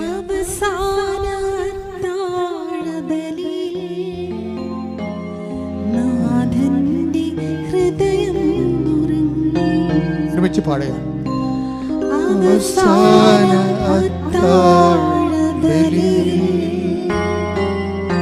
നാഥന്റെ ഹൃദയം മുറിച്ചു. പിരിയാതെ പേരിൽ വസിക്കാനീശോ സ്നേഹത്തിൻ കൂദാശയേകി. പിരിയാതെ പേരിൽ വസിക്കാനീശോ സ്നേഹത്തിൻ കൂദാശയായി. അവസാന അത്താഴബലിയിൽ നാഥന്റെ ഹൃദയം ജ്വലിച്ചു. പിരിയാതെ പ്രിയരിൽ വസിക്കാനീശോ സ്നേഹത്തിൻ കൂദാശയായി. എന്തോ ഒരു ഹൃദയമാണെന്ന് വയ്ക്കേ. പിരിയാതെ പ്രിയരിൽ വസിക്കാൻ ഈശോ സ്നേഹത്തിൻ കൂദാശയായി. കൂദാശ തന്നെ രൂപപ്പെട്ടതിൻ്റെ ഉദ്ദേശം നമ്മളെ വിട്ടുപിരിഞ്ഞു പോകാതിരിക്കാനുള്ള ദൈവത്തിൻ്റെ അഗമ്യമായ സ്നേഹത്തിൻ്റെ ആഗ്രഹമാണ്. ആ അതുകൊണ്ട് തന്നെ കുർബാന കൂടണമെന്ന് പറയുമ്പോൾ കർത്താവിൻ്റെ സ്നേഹത്തിൽ നമ്മൾ ഐക്യപ്പെടുകയാണ് ചെയ്യണത്. ശ്രദ്ധിക്കട്ടെ. ഹല്ലേലൂയ, ഹല്ലേലൂയ, ഹല്ലേലൂയ, ഹല്ലേലൂയ. മഹത്വം, മഹത്വം, ആരാധന, ആരാധന. ഹല്ലേലൂയ, ഹല്ലേലൂയ. മഹത്വം, മഹത്വം, ആരാധന, ആരാധന. ഹല്ലേലൂയ. ഈശോയെ, ഞങ്ങൾ കുർബാന അഭിഷേകം നൽകണമേ. കുർബാന പോരും ശരിക്കും പരിശുദ്ധ കുർബാന പോരും എന്താണ്? കവനൻ്റാണ്, ഉടമ്പടിയാണ്. ഉടമ്പടി ഒരു പെർഫെക്റ്റ് ആൻഡ് പവർഫുൾ ഫോർമുലയാണ്. നിങ്ങളത് എങ്ങനെ അനുഷ്ഠിക്കുന്നു എന്നതാണ്. ഇപ്പോൾ കുർബാന തന്നെ എത്രയോ പേര് അനുഷ്ഠിക്കുന്ന വ്യത്യസ്തമായ അനുഭവങ്ങളല്ലേ. അതാണ് അച്ഛൻ ആദ്യമേ പറഞ്ഞത്. നിങ്ങളുടെ അറിവിന് ആനുപാതികമായിരിക്കും നിങ്ങളുടെ അനുഭവം. അറിവിന് ആനുപാതികമായിരിക്കും. ഉടമ്പടിയും അങ്ങനെ തന്നെയാണ്. ഉടമ്പടിയിൽ നിങ്ങൾക്ക് എന്ത് അറിവുണ്ട് അതനുസരിച്ച് അത് കണക്കാകത്തുള്ളൂ. ഉടമ്പടിയെക്കുറിച്ച് നിങ്ങൾക്ക് അറിവില്ല, നിങ്ങൾ ഉടമ്പടി ധ്യാനം കൂടുന്നില്ല. 2 കൊല്ലമായിട്ട് ഉടമ്പടി ധ്യാനം കൂടാത്ത ആൾക്കാരൊക്കെ അച്ഛനെ കാണാൻ വേണ്ടി ചീട്ടും കൊണ്ടുവരും. ഇന്നലെ ഒരു ചേട്ടാ വന്നിരുന്നു. അപ്പോൾ ഞാൻ ചോദിച്ചു, ഇത് തൻ്റെ ഉടമ്പടി അല്ലല്ലോ എന്ന് പറഞ്ഞു. അല്ല, ഭാര്യയുടേതാണ്. പിന്നെ ആ സംഭവം അയാളുടെ മുഖത്തിൽ നോക്കുമ്പോൾ അറിയാം അയാൾക്ക് ഉടമ്പടിയായിട്ട് ബന്ധമില്ലെന്ന്. ഒന്നും ചെയ്തില്ല. കാര്യം വെച്ചാൽ അവിടെ കുടുംബമല്ലേ ഉടമ്പടി, ഭാര്യയല്ലേ ഉടമ്പടി എടുത്തിരിക്കണത്. അപ്പോൾ ഭർത്താവിന് അവകാശമുണ്ട്. പക്ഷെ അങ്ങനെ ഒരു അവകാശം പോരാ, അതൊരു സാങ്കേതികമായ അവകാശമാണ്. നിങ്ങൾക്കൊരു ബയോളജിക്കൽ റിലേഷൻ വേണം ഉടമ്പടിയുമായിട്ട്. ഇപ്പോൾ ത്രേസിക്കുട്ടിയെന്ന് പറഞ്ഞൊരു മോള് സാക്ഷ്യം പറഞ്ഞ് അവിടെ വീട്ടിൽ എല്ലാവരും ഉടമ്പടി എടുത്തിട്ടുണ്ട്. ത്രേസിക്കുട്ടിയുടെ വിഷയം കുറച്ചുകൂടി സീരിയസ് ആയത് കാരണം അവർക്ക് എല്ലാവർക്കും തന്നെ ഉടമ്പടി എടുക്കാനുള്ള അഭിഷേകം കിട്ടിയ കാരണം എല്ലാവരും ഉടമ്പടി എടുത്തു. ഭർത്താവിന് ഉടമ്പടി എടുത്തതെങ്കിൽ വൈഫ് ചോദിക്കണം, എടോ താൻ എന്താണ് കർത്താവിനോട് പറഞ്ഞത്, അമ്മയോട് മധ്യസ്ഥ നിർത്തിക്കൊണ്ട് താൻ എന്തൊക്കെയാണ് ഏറ്റത് എന്ന് ചോദിക്കണം. അങ്ങോട്ടും ഇങ്ങോട്ടും ചോദിച്ചിട്ട് അത് മനസ്സിലാക്കിയിട്ട് ആ അറിവിന് ആനുപാതികമായിട്ടാണ് എല്ലാവരും ജീവിക്കണമെങ്കിൽ ഒറ്റ ഉടമ്പടിക്ക് എല്ലാവരും ഉടമ്പടി എടുത്ത പോലെയാകും. അതാണ് ഏറ്റവും മാതൃകാപരമായ സംഭവം. ഞാൻ പറഞ്ഞു, ഒരു വീട്ടിൽ ഒരു കാശ് രൂപ മതി ശരിക്കും പറഞ്ഞാൽ. പിന്നെ ബാക്കിയുടെ അച്ഛൻ കാണാൻ വരുമ്പോൾ കാശ് രൂപ വേറെ കൊടുക്കുന്നുണ്ട്, ഞാൻ തന്നെ കൊടുക്കുന്നുണ്ട് കാണാൻ വരുമ്പോൾ, ഇല്ലേ? ഇപ്പം അത് രണ്ട് കാശ് രൂപ നമുക്ക് കിട്ടണത്.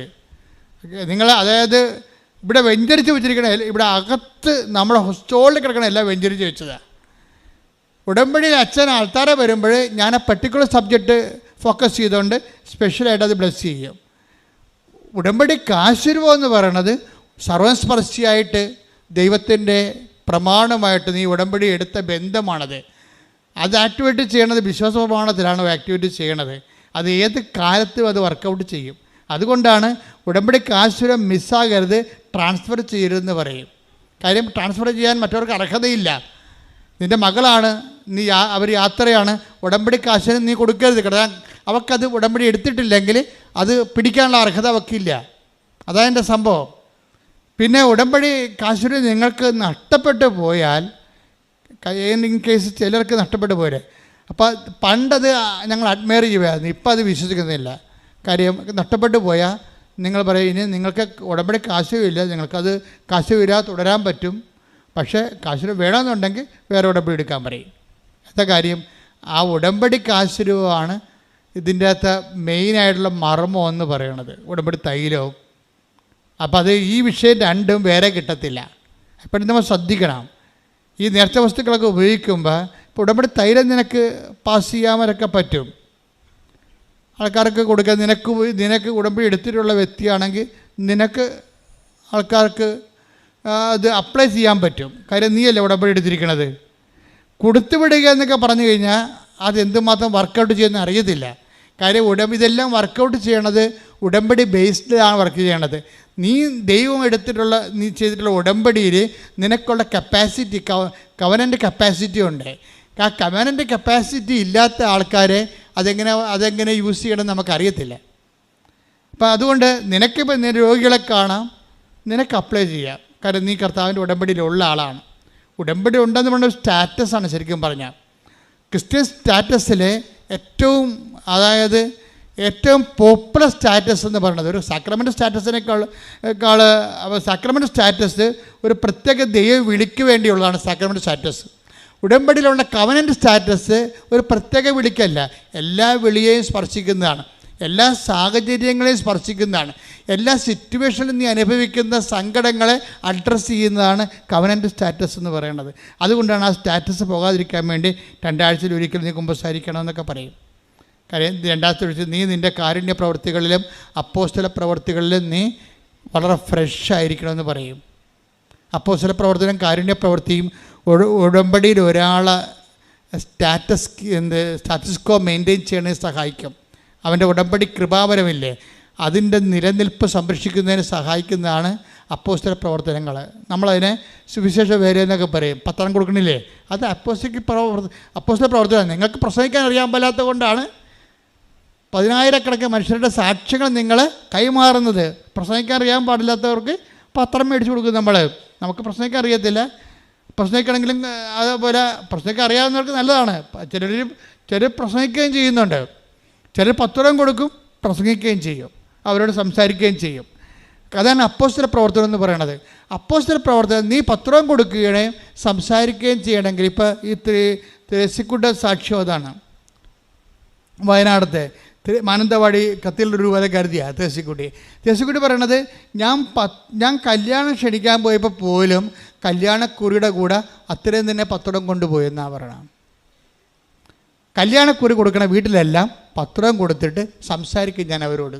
പോരെ, കല്യാണം ക്ഷണിക്കാൻ പോവുകയാണേ, ആൾക്കാരെന്തുമാത്രം മാറ്റമാണ് മാറണമെന്ന് നോക്കിയേ.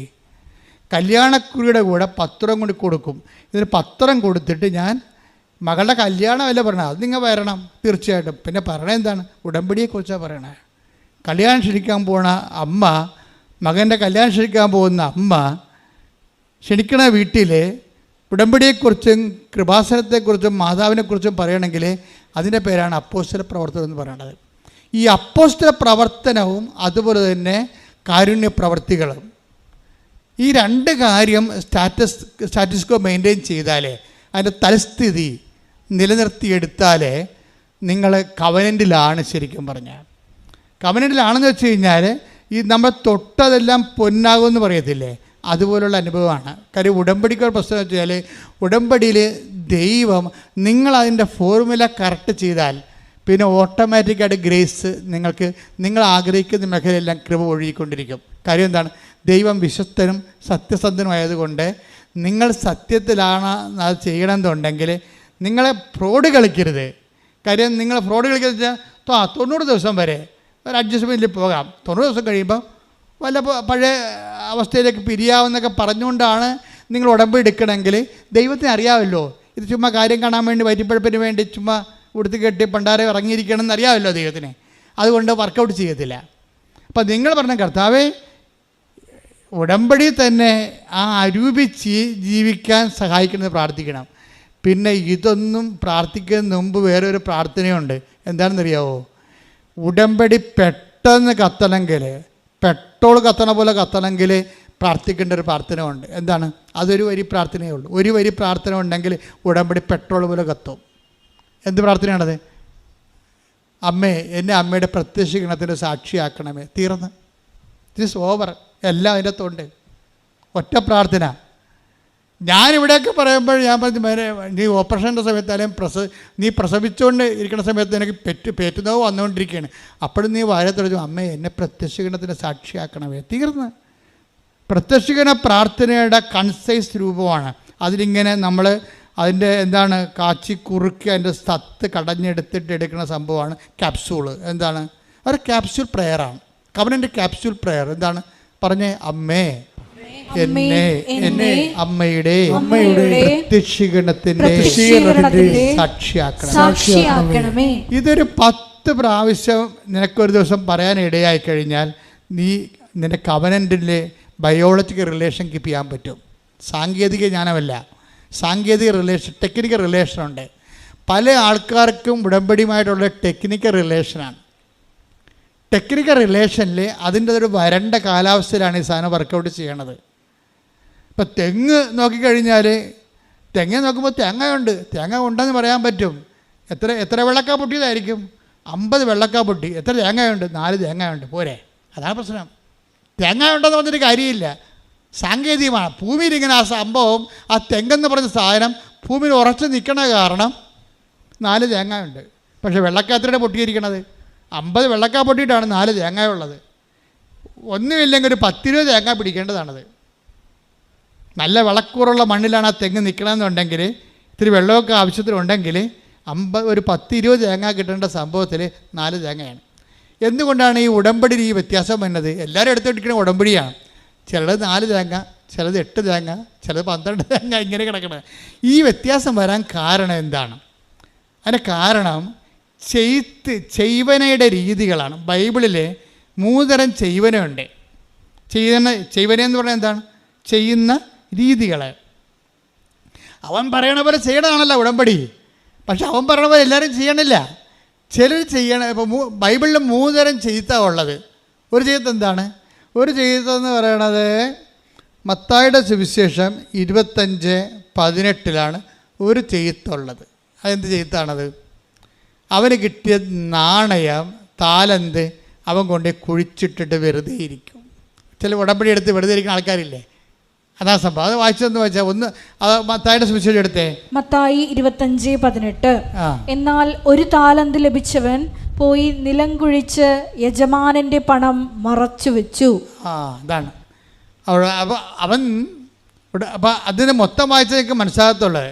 മൊത്തം ഒന്ന് വായിച്ചത് മത്തായി ശ്രീകാട് സുവിശേഷം 25:14 മുതലുള്ള ഒരുവൻ യാത്ര പുറപ്പെടുന്നതിന് മുമ്പ് പറഞ്ഞേ. ഒരുവൻ യാത്ര പുറപ്പെടുന്നതിന് മുമ്പ് ഭൃത്യന്മാരെ വിളിച്ച് തന്റെ സമ്പത്ത് അവരെ ഭരമേൽപ്പിച്ചതുപോലെയാണ് സ്വർഗരാജ്യം.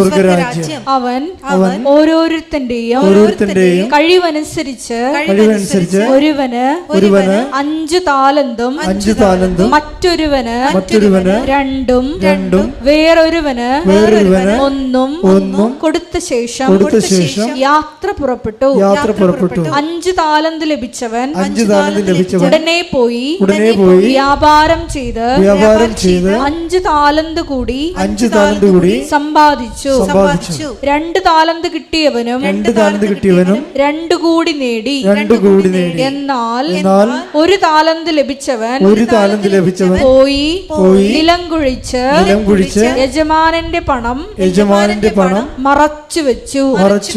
അപ്പൊ ഇങ്ങനെ ഒരു രീതിയുണ്ട്. ഉടമ്പടി എടുക്കാം, പക്ഷെ ഉടമ്പടി മറച്ചു വെക്കും ആൾക്കാർ. വീട്ടുകാർ പോലും അറിയത്തില്ല ഒരു ഉടമ്പടി എടുത്തതാണെന്ന്. നമ്മൾ ഉടമ്പടി എടുക്കും, പക്ഷേ വീട്ടുകാർക്ക് പോലും അറിയാൻ പറ്റത്തില്ല ഉടമ്പടി എടുത്താണോ ഇല്ല എന്ന്. കാര്യം വീട്ടുകാർ ഉടമ്പടി എടുത്തതാണെന്ന് അറിഞ്ഞു കഴിഞ്ഞാൽ ഇവൻ അളിയൻ വരുമ്പോൾ വല്ല വീശിക വല്ലതും ചെയ്ത വീട്ടുകാരെ പിടിക്കുക. ഇടാ നീ ഉടമ്പടി എടുത്തതല്ലേ, എന്തിനാണ് പോക്കൃത്തരം കാണിക്കണമെന്ന് ചോദിക്കും. അതുകൊണ്ട് പറ്റിപ്പുകാർ ഉടമ്പടി പുറത്ത് പറയത്തില്ല, മറച്ചു വെക്കും. അതാണ് 25:18. 1 താലന്ത് ലഭിച്ചവ വന്നിട്ട് അത് മറച്ചു വെച്ചു. ഉടമ്പടി മറ്റുള്ളവരെ അറിയാതെ ജീവിക്കണ കുറേ ആൾക്കാരുണ്ട്. അതാണ് മറച്ചു വെപ്പുകാരെന്ന് പറയുന്നത്. നിങ്ങൾ അങ്ങനെയാണെന്ന് ചിന്തിക്കണം കേട്ടോ, പണി കിട്ടേ. ഉടമ്പടി എടുത്തിട്ട് മറച്ചു വെക്കുക.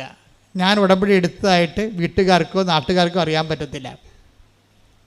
പത്രം കൊടുക്കത്തില്ല, അത് വേറെ ആരെങ്കിലും ഏൽപ്പിക്കും, അല്ലെങ്കിൽ അലമാരി വെച്ചേക്കും, മറച്ചു വെക്കും. പത്രം കൊടുത്താലല്ലേ ഉടമ്പടി എടുത്തെന്ന് അറിയത്തുള്ളൂ. അപ്പോൾ ഇങ്ങനെ മറച്ചു വെച്ചാൽ സ്വാഭാവികമായിട്ടും എന്താ സംഭവിച്ചിരിക്കണത്? പണ്ട് ഉടമ്പടി എടുക്കാൻ വന്നപ്പോൾ ഉണ്ടായിരുന്നത് കൂടി തിരിച്ചെടുക്കാൻ സാധ്യതയുണ്ട്. 25 വായിച്ചേ. മത്തായി 25:25. അതിനാൽ ഞാൻ ഭയപ്പെട്ട് നിന്റെ താലന്ത് മണ്ണിൽ മറച്ചു വെച്ചു. ഉടമ്പടി മറച്ചു വെച്ച കക്ഷികളാണ്. ഇതാ നിന്റേത് എടുത്തുകൊള്ളുക. യജമാനൻ പറഞ്ഞു ദുഷ്ടനും മടിയനുമായ വൃത്യ. ഉടമ്പടി എടുത്തിട്ട് മറച്ചു വെക്കുകയോ പത്രം കൊടുക്കാതിരിക്കുകയോ അലമാരി വെച്ച് പൂട്ടുകയോ ചെയ്താൽ കേൾക്കണ ഇവിടെ കേട്ട ദുഷ്ടനും മടിയനുമായ ഭൃത്യ. ഞാൻ വിതയ്ക്കാത്തിടത്ത് നിന്ന് കൊയ്യുന്നവനും വിതറാത്തിടത്ത് നിന്ന് ശേഖരിക്കുന്നവനും. ഇത്രയും സാഹിത്യമൊന്നും പറയത്തില്ലെങ്കിലും നമ്മൾ തന്നെത്താൻ മനസ്സിൽ പത്രം കൊടുക്കണം, ഇത് ആരെക്കൊണ്ട് പറ്റുമെന്ന് ചോദിക്കും. മനസ്സിലായില്ലേ? ഇതാണ് സംഭവം. അതായത് വിതക്കാത്തിടത്ത് നിന്ന് കൊയ്യുന്നവനും വിതറാത്തിടത്ത് നിന്ന് ശേഖരിക്കുന്നതിനുമായ ആണെന്ന് നീ മനസ്സിലാക്കിയിരുന്നല്ലോ. അപ്പോൾ ഇതാ സംഭവം. ഉടമ്പടി എടുത്തിട്ട് ആക്ടിവേറ്റ് ചെയ്യാത്ത ആൾക്കാരുണ്ട്. അതാണ് ഒരു ഘടകം ആൾക്കാർ. അപ്പോൾ അവർ അവരുടെ ബ്രാൻഡ് ചെയ്തിരിക്കുന്നത് എന്താണ്? ദുഷ്ടനും മടിയനുമായ ഭൃത്യ. അതുകൂടി എടുത്തിട്ട് അവൻ്റെ കൃപ കൂടി, ഉണ്ടായിരുന്ന കൃപ കൂടി എടുത്തു മാറ്റും. എപ്പോഴും നമ്മൾ ശ്രദ്ധിക്കേണ്ടതാണ്. അതാണ് ഞാൻ എപ്പോഴും പറഞ്ഞത്, നിങ്ങൾ ആലപ്പുഴ വന്ന് പണിമേടിക്കുക പറഞ്ഞൊരു കാര്യം. വീട്ടിൽ കുത്തിയിരിക്കാൻ പാടില്ല. എന്തിനാണ് വണ്ടിക്കാശ് കാണുന്നത്? ആലപ്പുഴ വന്ന് എന്തിനാണ് പണിമേടിക്കണം എന്നൊക്കെ ഞാൻ പച്ചമലയാളത്തിൽ ചോദിക്കുന്ന കാര്യം എന്താണ്? ചില ആൾക്കാർ ടേസ്റ്റ് നോക്കാൻ വേണ്ടി, ഉടമ്പടിയുടെ ഉപ്പ് നോക്കാൻ വേണ്ടി വരും. എന്നിട്ട് അവരതൊന്നും ചെയ്യത്തുമില്ല. അത് വീട്ടിൽ അപ്പോൾ എന്തെങ്കിലും വിഷയം ഉണ്ടാകുമ്പോൾ, ഉടമ്പടി തൈല് ആലപ്പുഴ പോയപ്പോൾ മാതാവിൻ്റെ ഒക്കെ ഇത് മേടിച്ചാണല്ല, അവിടെ എവിടെയോ കാണും, ഒന്ന് നോക്കിക്ക്. ഇവർ വെച്ച സ്ഥലം പോലും അറിയാൻ പാടില്ല. അവർ അത്ര ഉള്ള വെടുകന്മാർ ഈ സംഭവം എടുത്തിട്ടുണ്ട്. അപ്പം അതുകൊണ്ട് വെറുതെ ആവശ്യമില്ലാതെ ദൈവത്തിനെ പരീക്ഷിക്കരുത്. അതാ മറച്ച് വെക്കുക എന്ന് പറയും. ഉടമ്പടി മറച്ച് വെക്കുക. അതിന് കൊടുത്തിരിക്കുന്ന മറുപടി എന്താണ്? ദുഷ്ടഭൃത്യ, ദുഷ്ടനും മടിയനുമായ ഭൃത്യ. അപ്പോൾ ദുഷ്ടനും മടിയനുമായ ആൾക്കാർ, മടിയനെന്ന് പറഞ്ഞാൽ അതാണ് പ്രവർത്തിക്കാൻ കഴിവില്ലാതെ പ്രവർത്തിക്കാതിരിക്കുന്നവരെയാണ് മടിയന്മാരെന്ന് പറയണത്. അപ്പം മടിയന്മാർക്കുള്ളതല്ല, എന്നാലും ഉടമ്പടി ആർക്കുള്ളതാണ്? ഉത്സാഹിക്കുള്ളതാണ്. ഒന്ന് കൈപൊക്കിക്കേ. കർത്താവേ, ഉടമ്പടി ആചരിക്കാൻ, ഉടമ്പടി ആഘോഷിക്കാൻ എനിക്ക് ഉത്സാഹം നൽകണമേ. എന്റെ മടി മനസ്സിൽ നിന്ന്, എന്റെ ശരീരത്തിൽ നിന്ന് മടിയെ നീ മാറ്റി അകറ്റണമേ. ശ്രദ്ധിക്കട്ടെ. ഹല്ലേലൂയ.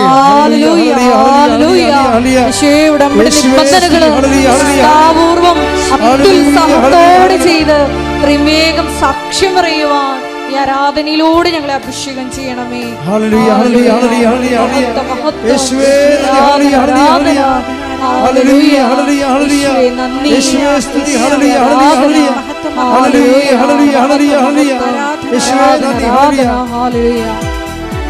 ഒരുമിച്ച് പാടുക. ഉണർത്തണമേ എന്നെ, ഉണർത്തണമേ ആത്മാവാൽ എന്നെ ഉണർത്തണമേ. ഉണർത്തണമേ എന്നെ, ഉണർത്തണമേ ആത്മാവാൽ എന്നെ ഉണർത്തണമേ. ഞാൻ ഉണർന്നാലും ദേശമുണരും. ഉണർത്തണമേ, ഉണർത്തണമേ. ഞാൻ ഉണർന്നാലും ദേശമുണരും. ഉണർത്തണമേ എന്നെ, ഉണർത്തണമേ. ഉണർത്തണമേ എന്നെ, ഉണർത്തണമേ ആത്മാവാൽ എന്നെ ഉണർത്തണമേ. ഉണർത്തണമേ എന്നെ, ഉണർത്തണമേ ആത്മാവാൽ എന്നെ ഉണർത്തണമേ.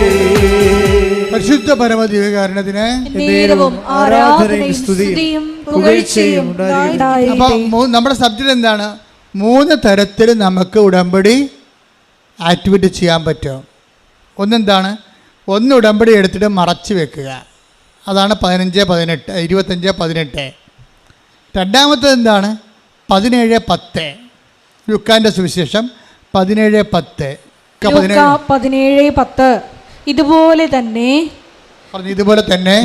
തന്നെ നിങ്ങളും കൽപ്പിക്കപ്പെട്ടവയെല്ലാം ചെയ്തതിന് ശേഷം ഞങ്ങൾ പ്രയോജനമില്ലാത്ത ദാസന്മാരാണ് കടമ നിർവഹിച്ചതേയുള്ളൂ എന്ന് പറയുവിൻ.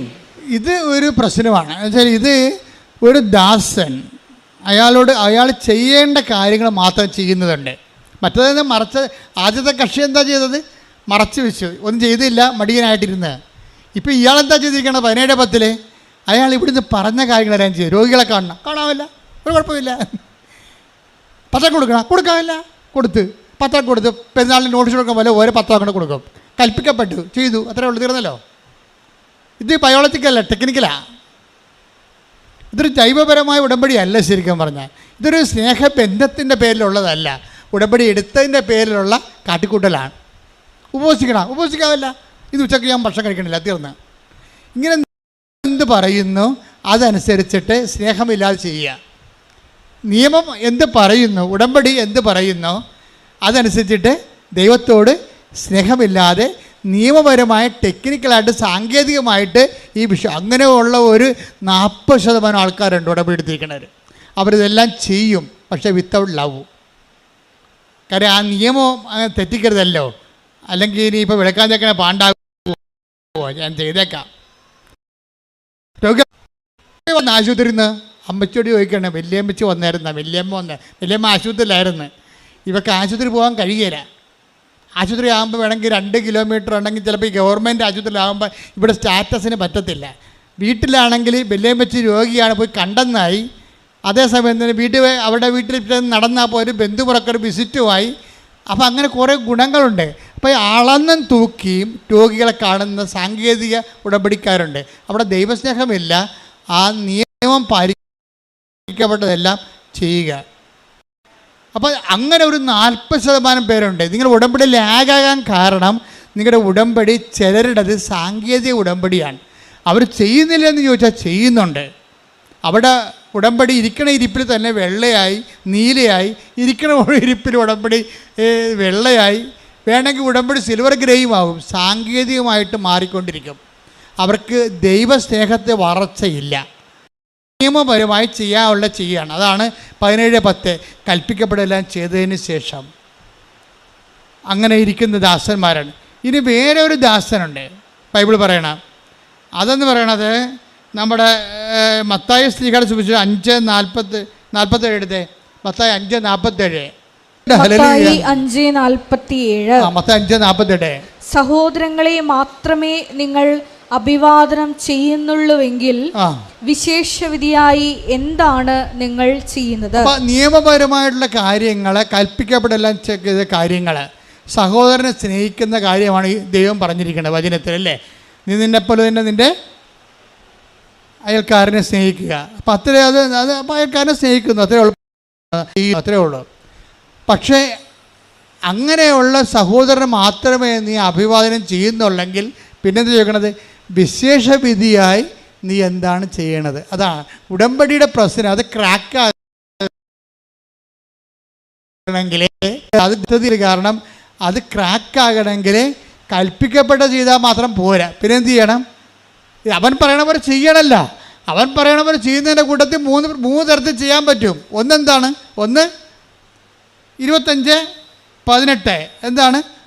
മറച്ചു വെക്കുക. ഉടമ്പടി പേപ്പർ വരെ അല്ലെങ്കിൽ പത്രം വരെ അലമാരി എടുത്ത് പൂട്ടി വെക്കുക, മറച്ചു വെക്കുക. രണ്ടാമത്തേത് എന്താണ്? രണ്ടാമത്തേത് കൽപ്പിക്കപ്പെടെല്ലാം ചെയ്യുക. അത് ലൂക്ക 17:10. മൂന്നാമത്തേത് എന്താണ്? 5:47 മത്തായി സ്ലീഹ 5:47 എന്താ പറയണത്? വിശേഷവിധിയായി നിങ്ങൾ എന്താണ് ചെയ്യണത്? ഉടമ്പടി ഇത്തരം കാര്യങ്ങൾ കൃപാസനത്തിൽ പറഞ്ഞിട്ടുണ്ടെങ്കിലും ചില ആൾക്കാർ അവരാണ് ക്രാക്ക് ചെയ്യണത്. അവരാണ് അത് എപ്പോഴും നമ്മൾ ശ്രദ്ധിക്കണം. ഇപ്പോൾ ത്രേസ്യക്കുട്ടി സാക്ഷ്യം എന്ന് പറയുമ്പോൾ ത്രേസ്യക്കുട്ടി കുഷ്ഠരോഗികളെ കാണാൻ പോകും. രോഗികളെ കാണാൻ പോകാൻ പറഞ്ഞിട്ടുണ്ടല്ലേ ഇവിടെ. അപ്പോൾ അവർ കുഷ്ഠരോഗികളെ കാണാൻ പോകുമ്പോൾ അവർ ചെയ്യണത് എന്താണെന്ന് അറിയാമോ? എല്ലാവരും കെട്ടിപ്പിടിച്ച് ഉമ്മ വെക്കും, എന്നിട്ട് പത്രം വായിച്ച് കേൾപ്പിക്കും. കണ്ണ് കാണാൻ അതാണ് വിശേഷവിധി എന്ന് പറയണത്. വിഷയം പറ, നമ്മൾ ഇവിടുന്ന് പറഞ്ഞിട്ടില്ല കുഷ്ഠരോഗികളെ പിടിച്ച് കെട്ടിപ്പിടിച്ച് ഉമ്മ വെക്കണമെന്ന് ഞാൻ പറഞ്ഞിട്ടുണ്ടോ? ഇല്ല. പക്ഷേ ത്രേസ്യക്കുട്ടി അത് ചെയ്യുകയാണ്. എന്താ കാര്യം? അവർ ഫോളോ ചെയ്യണത് മത്തായി 5:47 എന്താണ്? വിശേഷവിധിയായിട്ടാണ് ചെയ്യണത്. ഉടമ്പടി പല തരത്തിൽ ചെയ്യാൻ പറ്റും. നിങ്ങൾക്ക് ഉടമ്പടിയിൽ പുരോഗമനം ഉണ്ടാകണമെന്നുണ്ടെങ്കിൽ ദൈവത്തിന് തോന്നണം നിങ്ങൾ ദൈവവുമായിട്ടാണ് ഉടമ്പടി ചെയ്തിരിക്കണത്. അവർ ദൈവസ്നേഹം കൊണ്ട് വിശേഷവിധിയായി ചെയ്തുകൊണ്ടിരിക്കും. അപ്പം വിശേഷവിധിയായി ചെയ്താൽ എന്ത് പറ്റുമെന്ന് ചോദിച്ചാൽ, വിശേഷവിധിയായി ചെയ്തു കഴിഞ്ഞാലുള്ള ഗുണമെന്ന് പറയണത് 1 താലന്ത് 10 ആകും, 2 താലന്ത് 4 ആകും, 5 താലന്തും. ഇപ്പം താലന്തിൻ്റെ കഥ പറയണില്ലേ? താലന്തിൻ്റെ കഥ പറയുമ്പോൾ കർത്താവ് എന്താ പറയണത്? ഒരു യജമാനൻ തൻ്റെ ഭൃത്യന്മാരെ വിളിച്ച് ഒരാൾക്ക് 5 താലന്ത് കൊടുത്തു. Take the word of God. വായിച്ചേ. മത്തായി 25:14. ഒരുവന് യാത്ര പുറപ്പെടുന്നതിന് മുമ്പ് ഭൃത്യന്മാരെ വിളിച്ച് തന്റെ സമ്പത്ത് അവരെ ഭരമേൽപ്പിച്ചതുപോലെയാണ് സ്വർഗരാജ്യം. അവൻ ഓരോരുത്തന്റെയും കഴിവനുസരിച്ച് ഒരുവന് 5 താലന്തും മറ്റൊരുവന് 2ഉം വേറൊരുവന് 1ഉം കൊടുത്ത ശേഷം യാത്ര പുറപ്പെട്ടു. Praise the Lord. ഈ യാത്ര പുറപ്പെട്ടുള്ള യജമാനൻ ക്രിസ്തു തന്നെയാണ്. കർത്താവിൻ്റെ അവസാനകാല കഥകളാണിതെല്ലാം. മത്തായി 25 പറയുന്ന കന്യകമാരും അതുപോലെ തന്നെ താലന്തുമെല്ലാം ഈ കർത്താവിൻ്റെ മരണത്തിന് തൊട്ടടുത്ത മാസങ്ങളിൽ പറയുന്ന കഥകളാണ്. കർത്താവ് യാത്ര പുറപ്പെടാൻ പോകുന്നു. കർത്താവിൻ്റെ ഡെത്ത്, പാഷൻ കോൺഷ്യസ് ശക്തമാകുന്നുണ്ട് ശരിക്കും അവസാന കാലമാകുമ്പോൾ. ഇപ്പോൾ കർത്താവിനെ അറിയാൻ പറ്റുന്നതിനെക്കുറിച്ച്, തനിക്ക് സംഭവിക്കാൻ പോകുന്നത് എല്ലാം അറിയാമായിരുന്ന യേശു എന്നൊക്കെ ബൈബിൾ പറയുന്ന ആ അർത്ഥത്തിലാണ്. ഈ കഥകളൊക്കെ പറയുമ്പോൾ തന്നെ അതിൻ്റെ അകത്തൊരു ഡെത്ത് കോൺഷ്യസ് ഉണ്ട്, ഒരു പാഷൻ കോൺഷ്യസ്, തനിക്ക് സംഭവിക്കാൻ പോകുന്നത്. അതുകൊണ്ട് സമ്പത്തെല്ലാം ഏൽപ്പിച്ചിട്ട് യജമാനൻ യാത്ര പുറപ്പെടുകയാണ്. പക്ഷേ യാത്ര പുറപ്പെട്ടാലുള്ള ഗുണം എന്താണ്? ഒരു പോകുകയല്ല, തിരിച്ചു വരും. യജമാനൻ തിരിച്ചു വരും. അതാണ് ഈ ത്രേസ്യക്കുട്ടി സാക്ഷ്യം പറയുമ്പോൾ പറയണത്, കൃപാസനം, ഈ പുണ്യഭൂമി കർത്താവിൻ്റെ 2ാം വരവിനായി ഒരുക്കുന്ന പാഠശാല എന്ന് പറയും. ഞാനൊക്കെ ഈ ചേച്ചിക്ക് ഇത്രയും ഒരു ജ്ഞാനമൊക്കെ എവിടെ നിന്ന് കിട്ടിയെന്ന് ഞങ്ങൾക്ക് പോലും ദൈവം ഞങ്ങളോട് പോലും അത് പറഞ്ഞിട്ടില്ല. ത്രേസ്യക്കുട്ടിയോട് പറഞ്ഞിട്ടുണ്ട്. മാതാവിനെ നേരിട്ട് കണ്ട എന്നോട് പോലും പറഞ്ഞിട്ടില്ല ഇത് 2ാം വരവിൻ്റെ ഒരുക്കമാണെന്ന്. പക്ഷേ ത്രേസ്യക്കുട്ടിയോട് പറഞ്ഞു. എന്താ? കയ്യിലിരിപ്പ് അതുകൊണ്ടാണ്, അവിടെ കയ്യിരിപ്പ് കൊണ്ടാണ്. കുഷ്ഠരോഗിനൊക്കെ പോയി കർത്താവാണെന്നും പറഞ്ഞ് കെട്ടിപ്പിടിക്കുകയാണ്. ത്രേസ്യക്കുട്ടി എന്താ സംഭവം എന്ന് പറഞ്ഞാൽ, അവർ കോഴിക്കോട് മെഡിക്കൽ കോളേജിൽ ഒരു സീനിയർ നേഴ്സിംഗ് അസിസ്റ്റൻ്റാണ്. അവർ. അപ്പം അവർ പറയണത് അവിടെ ഒത്തിരി ഡെസ്റ്റിറ്റ്യൂട്ട്സ് വരും. നേഴ്സിംഗ് അസിസ്റ്റൻ്റായിട്ട് അവർക്ക് ജോലിയാണ് കോഴിക്കോട് മെഡിക്കൽ കോളേജിൽ. അപ്പോൾ അവർ ഒത്തിരി ഡെസ്റ്റിറ്റ്യൂട്ട്സ് വരും. നിരാലംബർ, അത് ബന്ധുക്കളില്ലാത്തവർ, രോഗികളെ ബൈസ്റ്റാൻഡേഴ്സ് ഇല്ലാത്ത രോഗികൾ വരും. എല്ലാവർക്കും വീട്ടിൽ നിന്ന് വന്നവർക്കല്ല ബൈസ്റ്റാൻഡർ ഉണ്ടാവുക, വഴിയിൽ നിന്ന് വന്നവർക്ക് വല്ലതും ഉണ്ടാവുക. അപ്പോൾ അങ്ങനെ ഒരു മെഡിക്കൽ കോളേജിലാണ് ചികിത്സക്ക് വരുന്നത്. അപ്പോൾ ഈ ഡെസ്റ്റിറ്റ്യൂഷനെ കാണുമ്പോൾ ഞാൻ കർത്താവാണെന്നും പറഞ്ഞ് അങ്ങോട്ട് ചെല്ലുമെന്ന് പോരെ, ഉടമ്പടിയുടെ ബലമാണേ. എൻ്റെ മെഡിക്കൽ കോളേജിൽ ഒരു നിരാലംബരായിട്ട് ആരോരും ഇല്ലാത്ത ഒരു രോഗി വന്നത് കണ്ട ഞാൻ കർത്താവാണ്, ഈശോയാണ് വരുന്നതെന്ന് പറഞ്ഞുകൊണ്ട് ഞാൻ അങ്ങോട്ട് ചെന്ന് അവരോട് സംസാരിക്കും. അവരെ വിളിച്ചു കൊണ്ടുവരും ആശുപത്രി, അവർക്ക് വേണ്ട എല്ലാം ചെയ്തു കൊടുക്കുമെന്നാണ്. ശ്രുതിക്കട്ടെ ഹല്ലേലൂയ. ഹല്ലേലൂയ, ഹല്ലേലൂയ, ഹല്ലേലൂയ. യേശുവേ, സഹായമർപ്പിക്കുന്നവരിൽ, ആവശ്യക്കാരിൽ അങ്ങയെ കണ്ട് ഉടമ്പടി നിബന്ധനകൾ അനുവർത്തിക്കുവാൻ ആരാധനയിലൂടെ ഞങ്ങളെ അഭിഷേകം ചെയ്യണമേ. ഹല്ലേലൂയ, ഹല്ലേലൂയ. മഹത്വം, മഹത്വം, ആരാധന, ആരാധന. ഹല്ലേലൂയ. ഈ ഉടമ്പടിയിൽ ഇങ്ങനെ വളരെ പുഷ്കലമായി നിൽക്കുന്നത് കണ്ടുകൊണ്ടാണ് ഇതുപോലെ ഉടമ്പടി ഒരു എല്ലാ സമയങ്ങളിലും സർവ്വസമയവും താൻ ഉടമ്പടിയിലാണ് എന്നുള്ളൊരു ബോധം നമുക്ക് ആദ്യം ഉണ്ടാകണം. ത്രേസ്യക്കുട്ടിയുടെ മകൻ ജർമ്മൻ എഴുതാൻ പോയി, പരീക്ഷ എഴുതാൻ പോയപ്പോൾ അവന് പരീക്ഷ പൊട്ടിപ്പോയി. അവൻ എഴുതി വിട്ടപ്പോൾ അവന് മനസ്സിലായി ഇത് നടക്കത്തില്ല. അവൻ പഠിച്ചതൊന്നുമല്ല വരണത്, വന്നതെല്ലാം പഠിക്കാത്തതാണ്, എഴുതെല്ലാം തെറ്റാണ്. അപ്പോൾ അവൻ വിളിക്കും, എൻ്റെ പൊന്നമ്മ. അവൻ അവിടെ നിന്ന് കോയമ്പത്തൂരിൽ നിന്ന് ബാംഗ്ലൂരിൽ നിന്ന് വിളിക്കും, എൻ്റെ പൊന്നമ്മ തീർന്നു കേട്ടാ, എന്നെ കുറ്റം പറഞ്ഞൊരു കാര്യമൊന്നുമില്ല, എൻ്റെ കയ്യിൽ നിന്ന് വിട്ടുപോയി, ഞാൻ തോറ്റെന്ന് പറയും. ഉടനെ ത്രേസ്യക്കുട്ടി പറയും, നീ ഇങ്ങോട്ട് വാ, നമുക്ക് പ്രാർത്ഥിക്കാം, പ്രാർത്ഥിച്ച് ശരിയാക്കാം. എഴുതി വിട്ടുപോയ പരീക്ഷയാണ്. മകൻ ഇങ്ങനെ വിളിച്ച് പറയുമ്പോൾ പറയണം, നീ ഇങ്ങോട്ട് വാ, നമുക്ക് പ്രാർത്ഥിച്ച് ശരിയാക്കാം. എഴുതി വിട്ടുപോയ തോറ്റ പരീക്ഷ പ്രാർത്ഥിച്ച് ജയിപ്പിക്കാമെന്നാണ് ഇവർ പറയണത്. എന്താ കാര്യം? അവിടെ കപ്പാസിറ്റി അതാണ്. അവർക്കറിയാം അവിടെ കൂടെ കർത്താവുണ്ടെന്ന്. മരിച്ചുയർത്തുന്നേറ്റവനാണ് വിശ്വസിക്കുന്നത്. ഏത് മരണത്തിൽ നിന്ന് ജയിക്കുമെന്നറിയാം. അവർ പ്രാർത്ഥിച്ച ആ മകനെ ജയിപ്പിച്ച് 68% മാർക്ക് മേടിച്ച്. ശ്രുതികട ഹല്ലേലൂയ.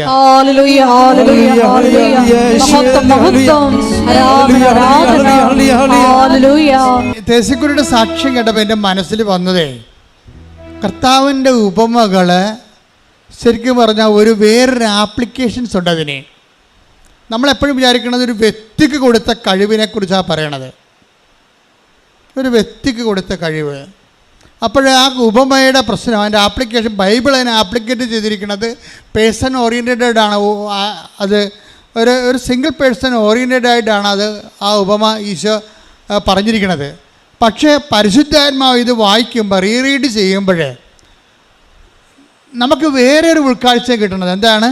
ഒരു വ്യക്തിക്ക് തന്നെയാണ് ഈ 5 താലന്ത് കൊടുത്തിരിക്കുന്നതും ഒരു വ്യക്തിക്ക് തന്നെയാണ് ദൈവം 2 താലന്ത് കൊടുത്തിരിക്കുന്നതും ആ വ്യക്തിക്ക് തന്നെയാണ് ദൈവം 1 താലന്ത് കൊടുത്തിരിക്കുന്നതും, വേറെ വ്യക്തിക്കല്ല, ഒരു വ്യക്തിക്ക്. അപ്പോൾ ദൈവം ആരോടും, ദൈവത്തിൻ്റെ ഒരു പൊതു കൺസെപ്റ്റ് എന്ന് പറയണത് ഞാൻ നിങ്ങളോട് ഒരു അനീതിയും ചെയ്തിട്ടില്ല. അതാണ് കർത്താവിൻ്റെ പൊതു ഒരു മാനസികാവസ്ഥ. അപ്പം നിങ്ങൾ ഓർക്കും 5 താലന്ത് കിട്ടിയ ശരിയല്ലേ നിങ്ങൾ പറയണത്? അപ്പോൾ അത് ശരിയാണല്ലേ? അയാളെ കുഴിച്ചിട്ടല്ല എന്താ തെറ്റിരിക്കണത്? അയാൾക്ക് 1 കൊടുത്തുള്ളൂ, അയാൾക്ക് ദൈവത്തിന് 5 കൊടുക്കാൻ പാടില്ല ഞാൻ എന്ന് ചോദിക്കും. നിങ്ങൾക്ക് ആ ഉപമ കേൾക്കുമ്പോൾ എന്ത് തോന്നും? ദൈവം ആ മനുഷ്യൻ 1 താലന്ത് കിട്ടിയവൻ അവൻ കുടിച്ചിട്ട് അവന് 5 താലന്ത് കൊടുക്കാൻ പാടില്ലേ? ദൈവത്തിൻ്റെ കയ്യിൽ ഉണ്ടായിരുന്നല്ല. അവന് 5 മറ്റവന് 2, ഇവന് 1 കൊടുത്തതുകൊണ്ടല്ലേ അവൻ ഡിസ്കറേജ് ആയത് എന്ന് പറയാൻ നമുക്ക് പറ്റത്തില്ല. ആ ഉപമകളുടെ കിടപ്പ് വെച്ചാൽ അതിൻ്റെ കോമൺ പ്രിൻസിപ്പിളിൽ കിടക്കുന്നത് ദൈവം കൊടുത്തു എന്നുള്ളതാണ്. ദൈവം എല്ലാവർക്കും കൊടുത്തു, അവരെല്ലാവർക്കും കൊടുത്തു എന്നല്ലേ പറയണത്. എല്ലാവരും കൊടുക്കുമ്പോൾ ഉണ്ടാകുന്ന പ്രശ്നം, ഒരു വ്യക്തിക്ക് കിട്ടുമ്പോൾ അത് വിഷയബന്ധിയായിട്ടാണ് നമ്മൾ അതിനെ സമീപിക്കണമെന്നുണ്ടെങ്കിൽ അതിൻ്റെ അന്തരാർത്ഥം മനസ്സിലാകും.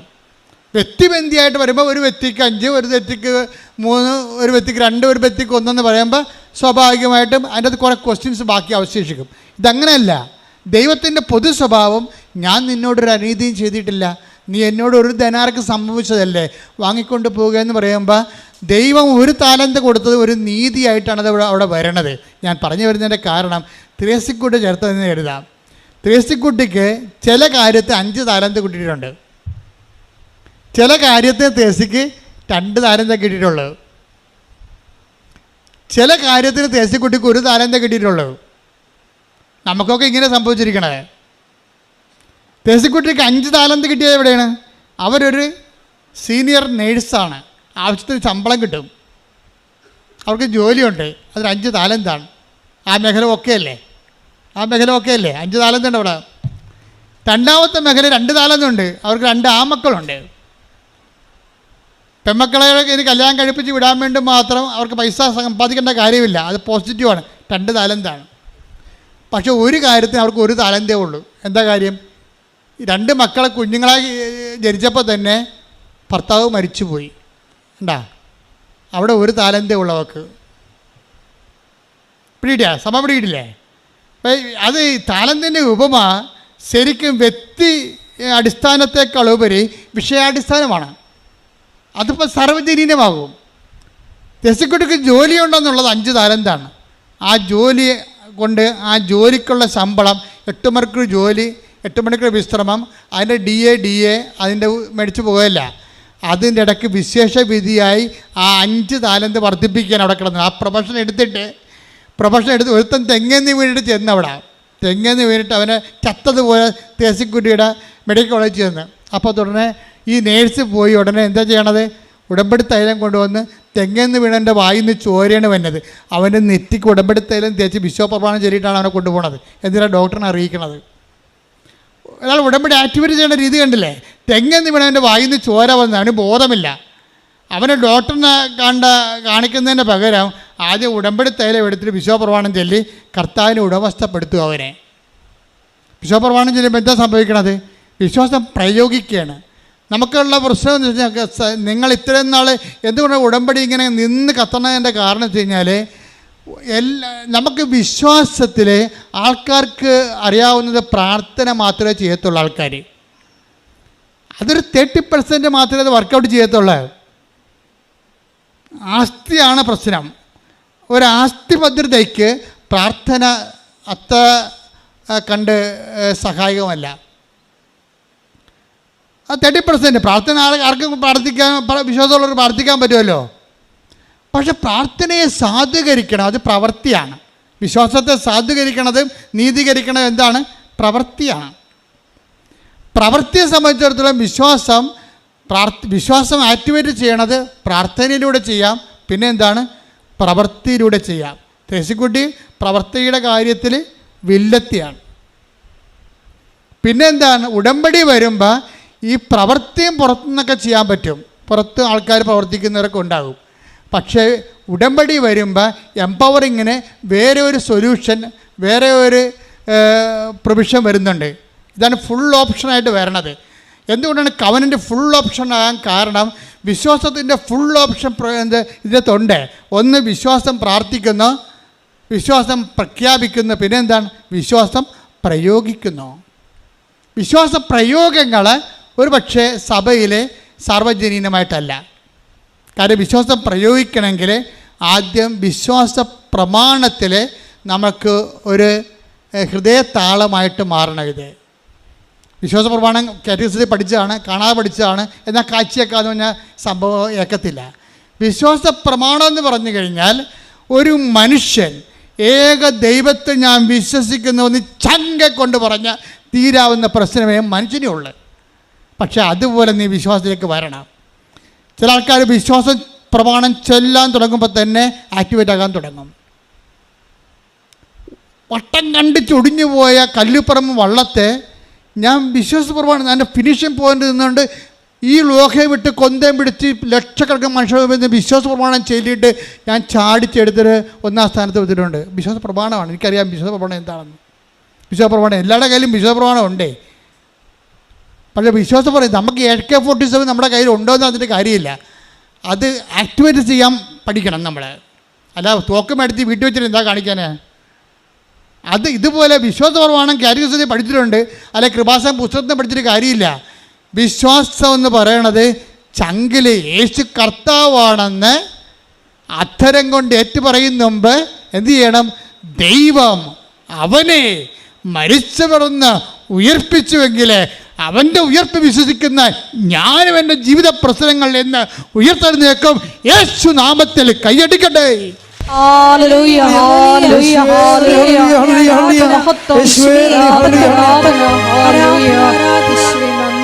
ഒരുമിച്ച് പാടാം. ശ്രദ്ധിക്കട്ടെ. ഹല്ലേലൂയ ഹല്ലേലൂയ.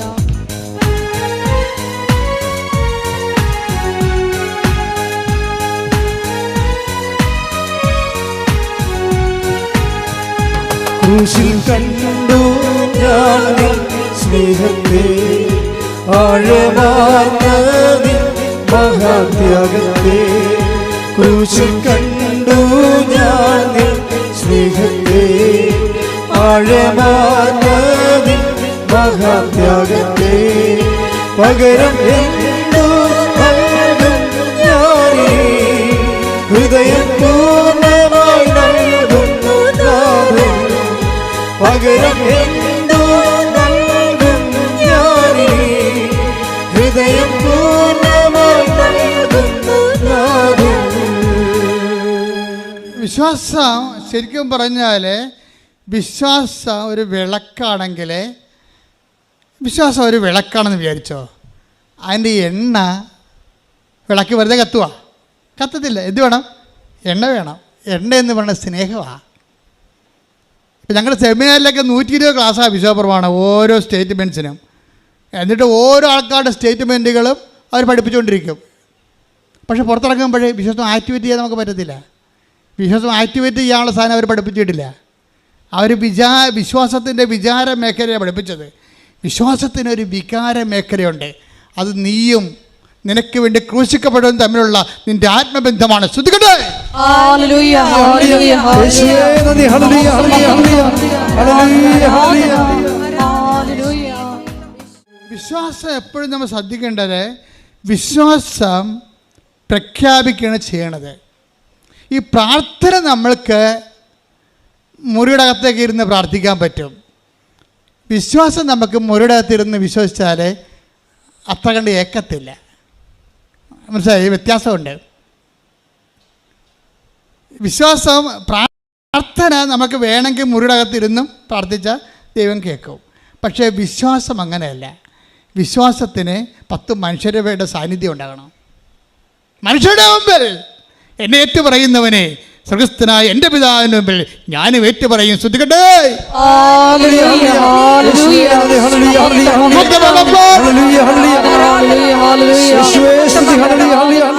മനുഷ്യരെ കാണുമ്പോൾ നിനക്ക് ത്രില്ലടിക്കണം വിശ്വാസം പ്രഖ്യാപിക്കാനുള്ള. മനസ്സിലായില്ലേ? അത് നമ്മുടെ ആസ്തി ഭദ്രതയായിട്ട് മാറും. ഇപ്പം ഞാൻ തന്നെ നേരത്തെ കല്ലുപ്പറമ്പിനെ കുറിച്ച് പറഞ്ഞില്ലേ, അപ്പോൾ നിനക്കത് മനസ്സിലാകും. ഈ വിശ്വാസം എപ്പോഴും കത്തണത്, നല്ലവണ്ണം കത്തണത് സമൂഹത്തിലാണ് കത്തണത്. ശരിക്കും വീട്ടിലിരുന്ന് ഒറ്റയ്ക്ക് രഹസ്യമായിട്ട് വിശ്വസിച്ചു തരേണ്ട കാര്യമില്ല. വിശ്വസിക്കണത് കർത്താവ് പറഞ്ഞു, take the blood of God Mathai 10:32. Mathai 10:32 എന്താണ്? മനുഷ്യരുടെ മുമ്പിൽ പറഞ്ഞേ. മനുഷ്യരുടെ മുൻപിൽ എന്നെ ഏറ്റുപറയുന്നവനെ എന്റെ സ്വർഗസ്ഥനായ പിതാവിന്റെ മുമ്പിൽ ഞാനും ഏറ്റുപറയും. സ്വർഗസ്ഥനായ പിതാവിന്റെ മുമ്പിലാണ് ഏറ്റുപറയാൻ ഏറ്റവും പാട്. കയറിപ്പറ്റാൻ പാടായത് അവിടെ കയറിപ്പറ്റാൻ പാടായത് കൊണ്ടാണ്. എന്താ കാര്യം വെച്ച് കഴിഞ്ഞാൽ ശിഷ്ടന് കുറേ ആൾക്കാരെ ദൈവം ഇങ്ങനെ വിളിക്കുമ്പോഴും അതിൻ്റെ അകത്ത് കുറേ ആൾക്കാർ ദൈവം തള്ളിക്കളയും. അനന്തരം രാജാവ് തൻ്റെ ഇടതുവശത്തുള്ളവരോട് എനിക്ക് വിശന്നു, നിങ്ങൾക്ക് ഭക്ഷണം തന്നില്ല. മത്തായി 25:41. അനന്തരം അവൻ തന്റെ ഇടതുഭാഗത്തുള്ളവരോട് പറയും. വലതും ഇടതും നോക്കിയിട്ട് മാത്രമേ, ഭൂമി മാത്രമല്ല, വലതും ഇടതും നോക്കണം. മുകളിലുണ്ടും വലതും ഇടതും നോക്കുക. വലതും ഇടതും നോക്കിയിട്ട് മാത്രമേ പിതാവിൻ്റെ അടുത്ത് പോകാൻ പറ്റുകയെന്ന് പറയണത്. അരക്കൈനൂലിൻ്റെ പിശകുണ്ട്. ആ ഇടത് വശത്ത് നിൽക്കുന്ന കക്ഷിയോട് എന്തൊക്കെയാ പറഞ്ഞു നോക്കിയേ? ശപിക്കപ്പെട്ടവരെ നിങ്ങൾ എന്നിൽ നിന്നകന്ന് പിശാചിനും അവന്റെ ദൂതന്മാർക്കുമായി സജ്ജമാക്കിയിരിക്കുന്ന നിത്യാഗ്നിയിലേക്ക് പോകുവിൻ. പിശാചിന് മുമ്പിലേക്ക് പോകുന്ന ആൾക്കാർ അവിടെ നിന്ന് മാറ്റും. എന്താ കാര്യം പറയുന്നുണ്ട്. എന്തെന്നാൽ എനിക്ക് വിശന്നു. പറഞ്ഞേ. എനിക്ക് വിശന്നു, നിങ്ങൾ ആഹാരം തന്നില്ല. എനിക്ക് ദാഹിച്ചു, നിങ്ങൾ കുടിക്കാൻ തന്നില്ല. ഞാൻ പരദേശിയായിരുന്നു, നിങ്ങൾ എന്നെ സ്വീകരിച്ചില്ല. ഞാൻ നഗ്നനായിരുന്നു, നിങ്ങൾ എന്നെ ഉടുപ്പിച്ചില്ല. രോഗാവസ്ഥയിലും കാരാഗൃഹത്തിലും ആയിരുന്നു, നിങ്ങൾ എന്നെ സന്ദർശിച്ചില്ല. രോഗികളെ സന്ദർശിക്കുക, ജയിലിൽ സന്ദർശിക്കുക, ഭക്ഷണമില്ലാത്ത ഭക്ഷണം കൊടുക്കുക, വസ്തുവില്ലാത്ത ആവശ്യത്തിലിരിക്കുന്നവരെ സഹായിക്കുക.